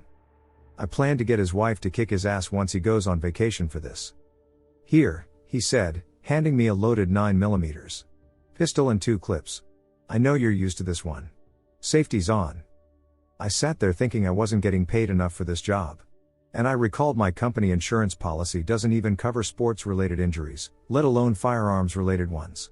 I didn't have time to dilly-dally, so I stuck with my friend instead of waiting for someone to drag me into the woods and getting held for ransom, which nobody's going to pay for. The plan was for 6 of his men to break off into 3 pairs to surround the house in question. I, Ramirez, and his sniper, Private First Class Santiago, were to go up to this water tower about 50 to 60 meters out. I guess he planned to snipe the guy and have his men stand by on the ground in case the sniper missed. As we trekked to the water tower, he told me, "You're too stiff. You're wearing dark clothes, no one will see you. We'll be in and out in 10. You're a VIP, that's why I came and had my sergeant stay with the platoon at the cell site." I didn't know VIPs had to join in responding to calls. But the scouts were undermanned as it already was, that's why my friend needed to multitask at the moment. When we got up to the water tower, Private First Class Santiago immediately positioned himself, and Ramirez sat beside him while I positioned myself behind them. I was thinking, yeah, this wasn't so bad. I'm far from the area and safe as far as I could tell. Then Private First Class Santiago spoke. Sir. You need to see this. Ramirez brought out some type of binoculars, I guess they call it NV scope. I couldn't see his reaction because it was dark, but he was silent as he put down the binoculars. The FCK, was all Ramirez said. He then turned to me and asked me to look in the direction he pointed and to tell him what I'll see. I was initially concerned that there were more NPAs and that we were outnumbered. A reaction like this from a seasoned scout didn't exactly paint a nice picture in my mind. But what I saw was definitely something that will probably haunt me for the rest of my life. I wish I hadn't taken those binoculars at all. I even wish I saw more communists instead of what I did see. The image was green. I saw someone on the roof of a house. It was a man. He didn't have any shirt on, nor did he have any sort of firearm or weapon on him. He had very short hair or a shaved head. He was barefoot. He had jeans on, but the lower part was ripped. From what I could tell, he had dark skin. He seemed normal at first glance. But then I noticed his arms. His arms were very long. His hands were almost past down his knees. His fingers were also very long and pointed. The fingers were also longer than normal and had tips that looked like long nails or even claws. The first thing on my mind was, this thing isn't human. Sir, it's moving, I heard Private First Class Santiago say. I didn't expect what happened next. This thing, whatever it was, looked at me through the lens. ITF King looked at me. It was unmistakable. He, or it, had its head turned in my direction. It had white eyes, like the eye shine in a cat's eyes. I almost dropped the binoculars. Had it not been strapped to my wrist, it may have fallen straight through the grated flooring of the water tower. Ramirez looked to me as if asking what I saw. All I could say was, ITF King looked at me, man. IT knows we're here. Almost at the same time, Private First Class Santiago said, Sir, orders. My friend gave the order to put 2 in its head. I think the first shot hit the mark because a scream echoed through the valley. It sounded like a mix of a high-pitched male shout and a cornered or dying animal's cry. I'm not sure how to describe it, but it was the first time I heard such a sound. I'm sure all of us heard it because of how loud the sound was. Private First Class Santiago never let out a second shot. I don't know if he did so on purpose or if he was caught off guard. We then heard automatic rifle shots in the distance. Ramirez immediately told us to go. Private First Class Santiago went down the ladder first, then me, then Ramirez. We ran towards the house. These guys run fast, and Ramirez had to drag me along the way so I couldn't be left behind. Honestly, I was reluctant to run where we were headed. I wasn't as hardcore as these scouts. I could barely even keep myself from peeing all over the place. There was still someone shooting in a direction towards the tree line when we got to the house. Near the front area was one of the soldiers sitting against the wall. His buddy seemed to be applying first aid. His left forearm had a long bloody gash that bled freely into the soil. He reported to Ramirez that something jumped from the roof and landed right on top of him after Private First Class Santiago's shot. While he didn't get a good look at his attacker due to the darkness, he specifically refused to call the thing human. Even his buddy didn't think it was human at all. The other 4 soldiers got back to us, saying the attacker got away. My friend decided to get to know the people in the house. We found out that a young couple lived in this house and that the woman was 7 months pregnant. They had texted their local village official, who in turn requested the military to check since he suspected it was an NPA. The 3 of us, me, Ramirez, and Private First Class Santiago, never told anyone, even the couple, what we saw that night. We simply stated it was a machete-swinging communist trying to rob the couple. NPAs were known to resort to banditry. We made our way to the cell site, where I immediately began to do the necessary repairs. Ramirez and Private First Class Santiago stuck to their story when asked by the rest of their platoon regarding the recent encounter. They never mentioned anything about the man's description nor the strange animal sound. After working an all-nighter and making sure the cell site operation was stable, Ramirez and his men, minus the injured one, took me back to the town where I had parked my car as soon as daybreak came. As his men loaded the damaged equipment I replaced into my car, Ramirez talked to me. At first, he joked around, saying I could probably enlist in the regular army now that I had first-hand experience of what it was like for them. I went along with this, hoping to forget about the strange incident. However, before I was able to drive away, Ramirez said, "Dude. Santiago and I witnessed the same event as you did. You know what it was, don't you?" I never responded, but inside I knew what he was talking about. The aswang, a creature from Filipino folklore, The stuff of a Filipino child's nightmares. The description, the sound. It was the only thing that made sense, explaining what the thing was. During the Spanish era, 1500s-1890, these creatures were said to be once human who were blessed by the moon priestesses of old called Bay Balan, Ba Ba Il Lan, so these people could have the power to fight the Spanish colonizers who had done them wrong. The Spaniards decided to persecute these priestesses for witchcraft and then spread tales that aswangs attacked locals and foreigners alike. The aswang is a creature said to be able to shapeshift into either a human or an animal but is never able to correctly imitate one or the other. As a human, it has leathery black skin and disproportioned limbs. As an animal, like a dog or cat, for example, it is always black and 3 times the normal size. It can neither speak nor do animal calls, it can only growl, shout, or scream. They usually eat the flesh of recently deceased humans and animals but also have a preference for targeting very ill people or pregnant women. Pregnant women, such as those in the village, are their primary target. They can never become human again. And being an aswang is hereditary, no one will turn if attacked by one, although the wounds they inflict can be fatal. This is all true, if the folklore is to be believed. I've never been back to that general area after, while Ramirez and his whole team had been dispatched to the south recently to deal with the ISIS terrorists there. Before I posted this, I asked him about that night. It's hard to imagine a soldier of his caliber believing in those tales. I find it even harder, as I write this, to believe what I saw was real. But no matter how hard I try to come up with an explanation, I can't come up with anything else other than the legend passed down to us by our forefathers. I told you before. You and I both know what that thing was, Ramirez said to me the last time we spoke at his house about a week ago.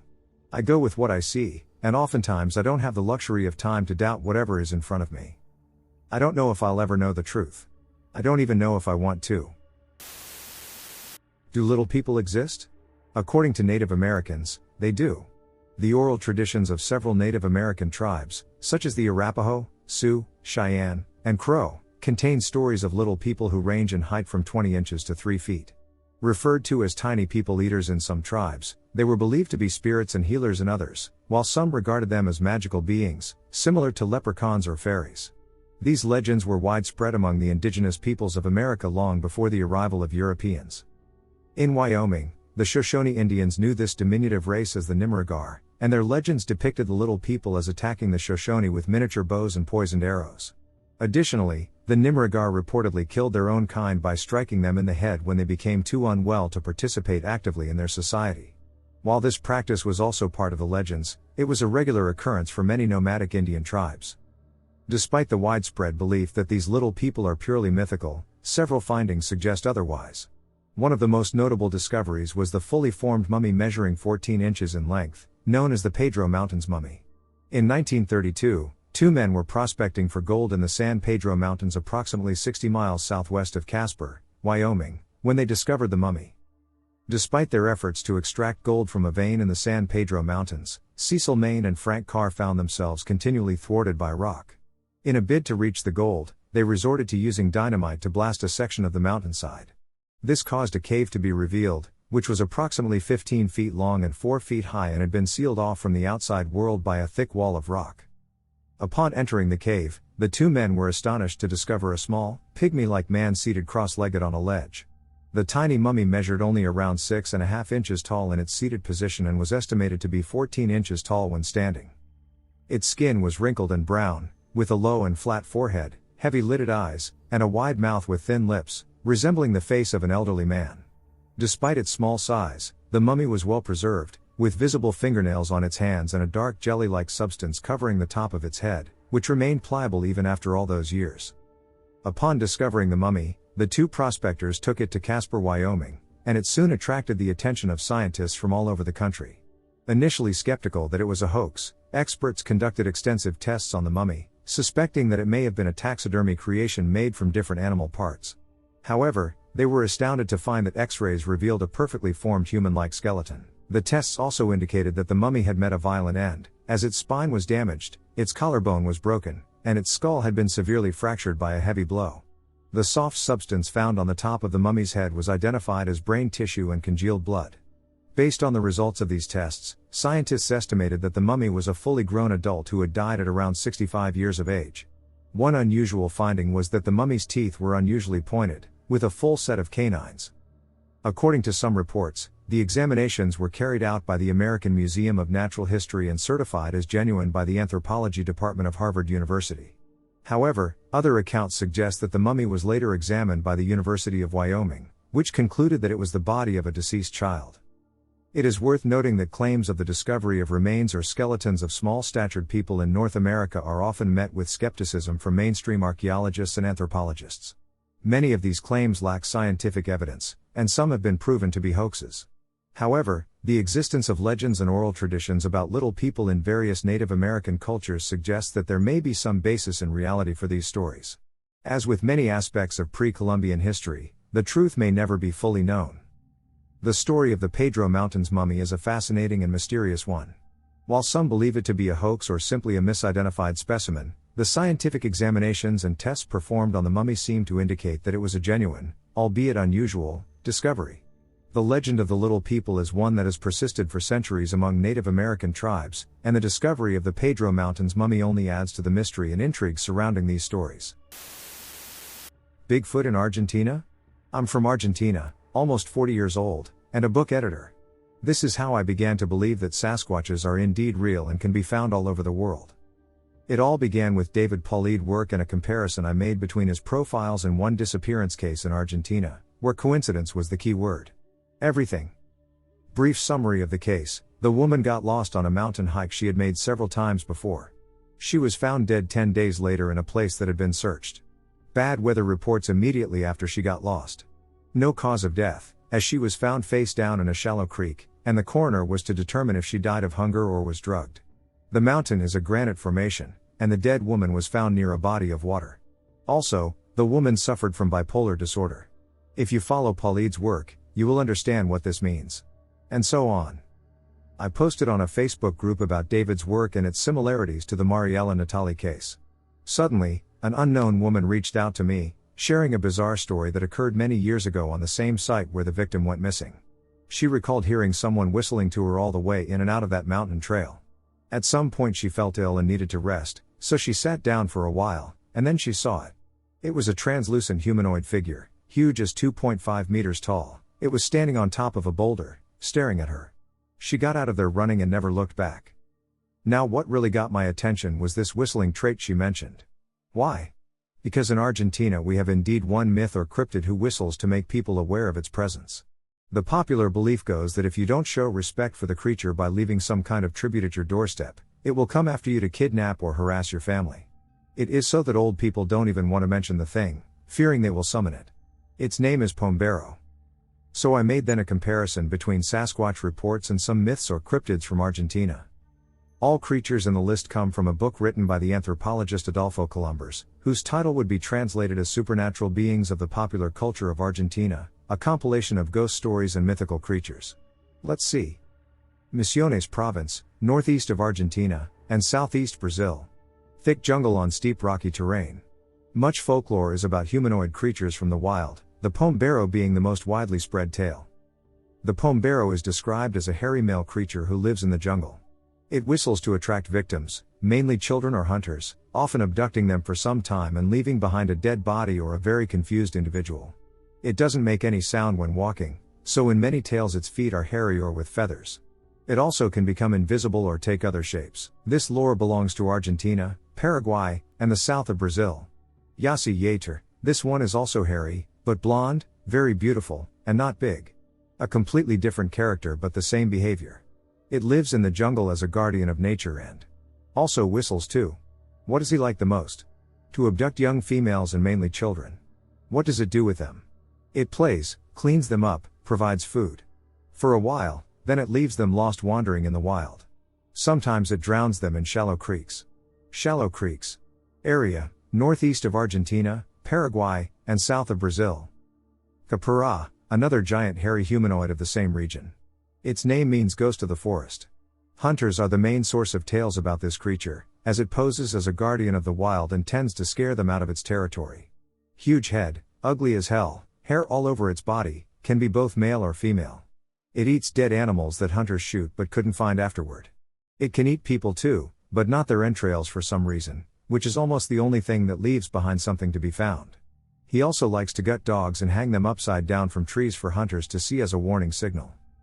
Area, north of Argentina, Paraguay, south of Brazil. Sasquatch, a very hairy, long-bearded beast, sometimes described as a bush with a human-like face, guardian of the wild, good and evil at the same time, depending on how you approach nature. It lures dogs and hunters to get deep into the forest before making them disappear. His name sounds to me very similar to Sasquatch. Sasquatch moves without making noise and is very agile. Located mainly in Chaco province. The Ucumar, huge, strong, hairy, fierce beast. Very well documented creature. Much literature on it. Half man, half bear. Lives in caves or deep ravines but likes to spend time near rivers and lakes, so that is why its presence can be detected by its footprints on the mud. These footprints are said to resemble those of a bear. It's fast, strong, and can climb the tallest trees in seconds. Both male and female, likes to abduct children or young adults. It has fun scaring people by showing up without warning. Can imitate other people's voices and hates hunters' dogs. This myth is widely spread in the northwest of Argentina, Chile, Bolivia, and Peru, where it is related to other legends much, much older than the Incas. Zapam Zucum, hairy woman with big breasts who lives in the wild, protector of the algarabo tree. She likes to do what? Abduct children to take care of them. If the family is respectful to nature, she might return the kid. There are also stories like this in Colombia and other Caribbean countries. Traku, evil spirit of the Araucanos, represented as a hairy giant creature, male or female, who likes to abduct young adults for sexual purposes. It has fun terrorizing people inside a house by making loud and weird noises outside and stalking them from the bushes for an entire night. Andes region. The Chiludo, this one is not only a folk tale of the indigenous Pehuenche tribes of the area, there is an eyewitness in the mid-50s who named it that way, Chiludo, translated to the woolly one, also known as the Argentinian Yeti. Another humanoid with super strength and speed, moving like a wild animal on hard, rocky mountain terrain. Also the Andes region. The next one is very interesting. Down south as Argentina goes. The region is known as Tierra del Fuego. Selknam tribe. Joshels, spirits of the forest. When tribe members heard a tree coming down or branches breaking in the forest, they would say that Joshels were near. Joshels almost don't speak, they talk to each other through hand gestures. They hide in caverns and mountainous ravines but really like to dwell deep in the forest. It is easy for them to blend in with the vegetation because Joshels are translucent, almost invisible. But very human-like, as described by the Selknam. Joshels are depicted as strong and excessively virile. They have no female Joshels, so that's why they kidnap women. It is said that the Joshels put their victim in a heavy trance, dreamlike state, before proceeding to satisfy their endless lust. This detailed description comes from Enchantman, an anthropologist who registered much of the Selknam culture before it was wiped out to free the land for sheep. Selknams tell us the origin of the Joshels. They say that when matriarchy ended, many of the opposing women were killed, and their sons and grandsons fled in terror to live exiled in the forest.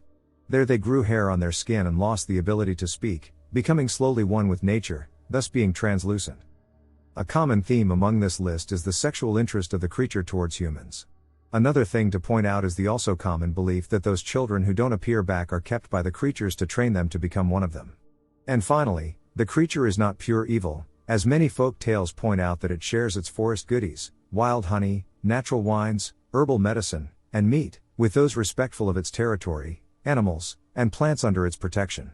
Tobacco plant leaves are a common theme also. This list could go on. And that's only Argentina.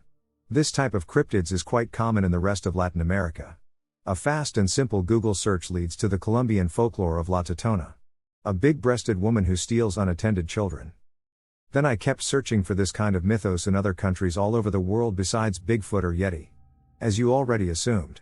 In almost all of them, there is a folk tale about hairy creatures who abduct people. The Mapinguari in Brazil. Barmanu in Afghanistan.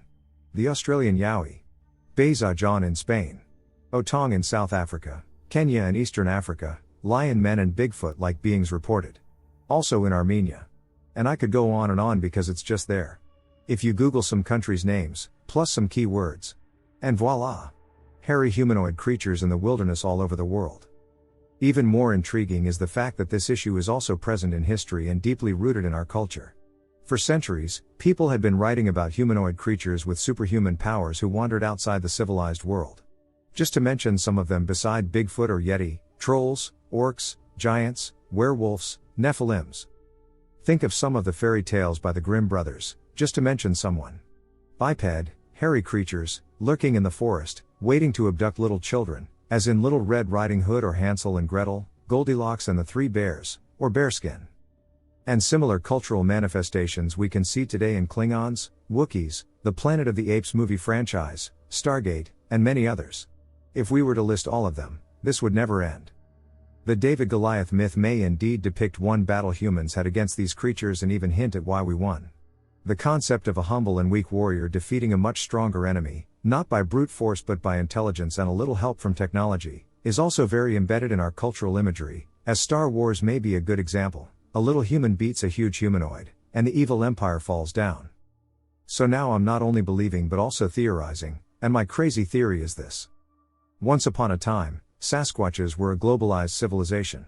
This could account for the megalithic structures around the globe that present similar features as pyramids and the like, cutting and placing stones of such size and place in such ways that cannot be replicated by modern technology. Back then, humans were slaves/cattle/food. Maybe a crossbreed or even designed by them. 12,000 years ago, a cataclysm, known to us as the Biblical Flood, wiped out their civilization. Seek Graham Hancock's work to understand better this point. But this great event has been documented all over the world by ancient cultures, such as the Mapuches, south of the Los Andes mountain chain. Some Sasquatches survived as well as humans. Let's position Göbekli Tepe around this time. Here is where and when they transferred their knowledge to us. That's when we slowly took over, and the remaining Sasquatches were either killed or exiled to the edges of the known world, where they stayed until this day. David and Goliath myth, it's an account of this period. All these events and the memory of them were lost to time but stored in our culture in many myths and other cultural manifestations, even modern ones like Planet of the Apes. The situation sounds pretty crazy but also pretty plausible. Interestingly enough, Shuar folklore of the Peruvian Amazon jungle believes that the skills needed to build houses and settlements were passed to them a long time ago by a mythical humanoid bear that lives deep inside the wilderness. Too many coincidences. Thanks for listening until the end. Encounter with a wendigo skinwalker. So back around 2017-18, one summer I decided to go on an extended weekend solo camping trip to the Northlands along Lake Superior in my state of Minnesota. I decided I wanted to go back to a place a friend had taken me to a couple of years prior. It is a lush yet brusque environment, the campsite nestled right next to old, ancient, flat riverside bedrock stone carved out from what today is called Beaver River. To get to the site, I parked alongside a gravel pullaway nestled on the side of the road that borders the river from about 200 inwards. As I got my gear all ready to go, I looked across the street and happened to notice the back of an old shed that seemed to be up on a hill behind the local agate and crystal shop along the main coastal road. It said Indian Burial Grounds. I found it peculiar to notice, as I wasn't thinking to look there, but it popped out in my awareness. I thought nothing more of it and made my way to the entry trail to head through the forest pathways down to the bedrock riverside site. As I entered, some local younger guys were leaving. I acknowledged them with a somewhat eager smile, and reflected was a look something of bliss and joy. They looked slightly high, and I was somewhat high on life in my spiritual heart back then. My intention for the trip was to have quality time to rejuvenate and enliven my spirits, as I had started to feel worn down and dimmed from the monotonous and mundane tedium of my labor job. I found my way to the place. The perfect spot my friend had showed me just a few years prior. Fresh, living organic air in the late summer near Lake Superior, the largest freshwater lake in the world. Moist, vibrant green mounds of moss carpeted the area, with prehistoric-looking ferns and other primordial-looking plants wildly growing in the brush under the thick pine root weaves in their protective shade. The sound and ambient feeling of the river felt electric. I found my spot nestled beneath the tall pines that stretch up to around 40 to 100 tall. It was about 5 p.m., but being beneath the shade cover was chilly, so I opted to go out across the river rapids and survey the area a bit before soaking up some sun and blissing out in the light. I found a spot opposite my campsite and unclothed myself to the nude. I was being careful to make sure nobody else was around, but downriver I suddenly felt a penetrating gaze and saw that a couple around my age had seen me strip down on the rocky boulder I was seated on. I felt mildly embarrassed but could see they were respectfully averting their attention away from me. There was plenty of space between us. Relaxing into the sunlight's nourishing warmth, I breathed deeply into the life energy of the place, attuning with the energy and spirit of the place by vocally harmonizing and toning through multiple octaves, singing through my heart and connecting via the sun into the spirit of all life within that place, praising it all for great beauty. My heart felt radiant, and as I opened my eyes, the dragonflies came to meet theirs with mine. Suddenly, a distinct figure within the mental visual overlay of my inner mind's vision began to see what looked like an old, cranky, and mean-spirited gray-haired Native American man wearing black and brown fur skins and clothes. I thought that was strange and didn't have the comprehension to understand what it was in the moment. My naive New Age self figured, "Velp, I'll just have to bring more love into the space if there's some darker entity here."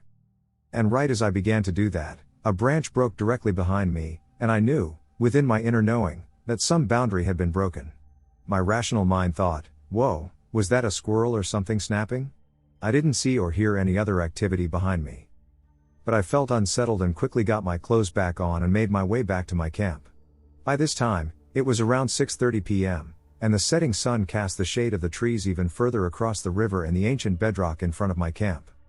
I found myself bored, not in the mood to read or draw, nor to do any more energetic vibratory work, so I laid upon the rock and sought to see if I could drift back into the memory of the place to see it from a past time in human history.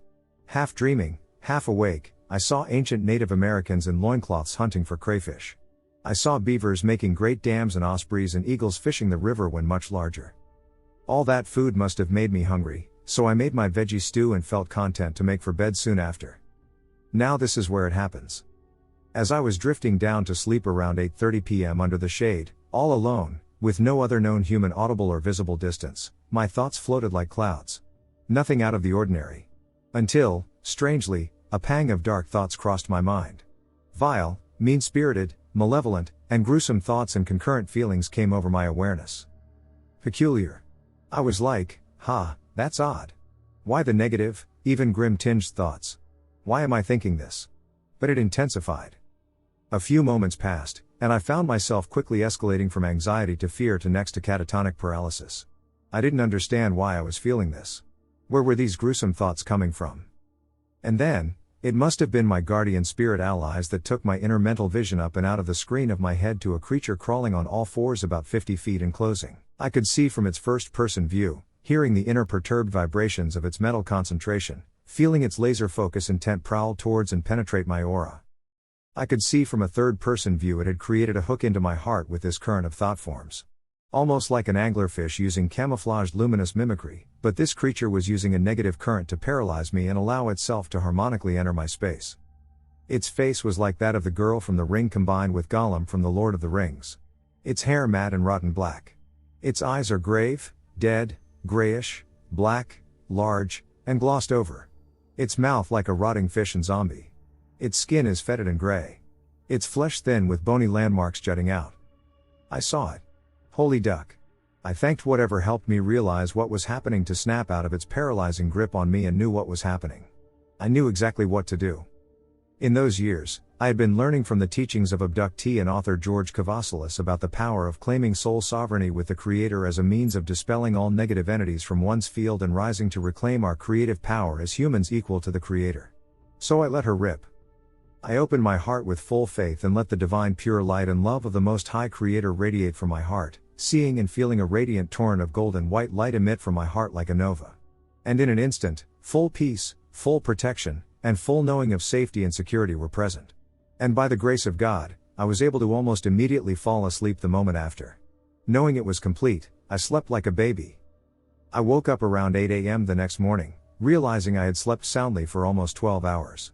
Recounting the experience from the evening before, I promptly packed up and left. The next Monday at work, back in the grind, one of my cool young fellow coworkers was on the same project as me. I shared with him what happened, enthusiastically telling him the story. At the point at which I described the encounter and the look of this being, he looked at me with terror in his eyes, white as a ghost. He said, "Dude, do you know what the duck that sounds almost exactly like?" I was like, "What?" I grew up on Lake Superior in Algonquin territory, and they have lore about this demon creature called the wendigo. What you described sounds exactly like it. Look it up. Dude, that's why I never go out camping alone. Crazy shit is out there. Sure enough, Google images and artistic illustrations were a match, minus the horns. I had no idea. Other friends who grew up in the Northern Lakes region and are active in esoteric and paranormal research said that seeing the omen of the Indian burial ground and the energetic spiritual boundary I crossed by singing my gay ass into that place was what caused the being to manifest or seek me. It seemed less of a flesh and bone animal and more like a demon. Anyways, there's that. Lesson learned: heed observance and respect to indigenous soul grounds.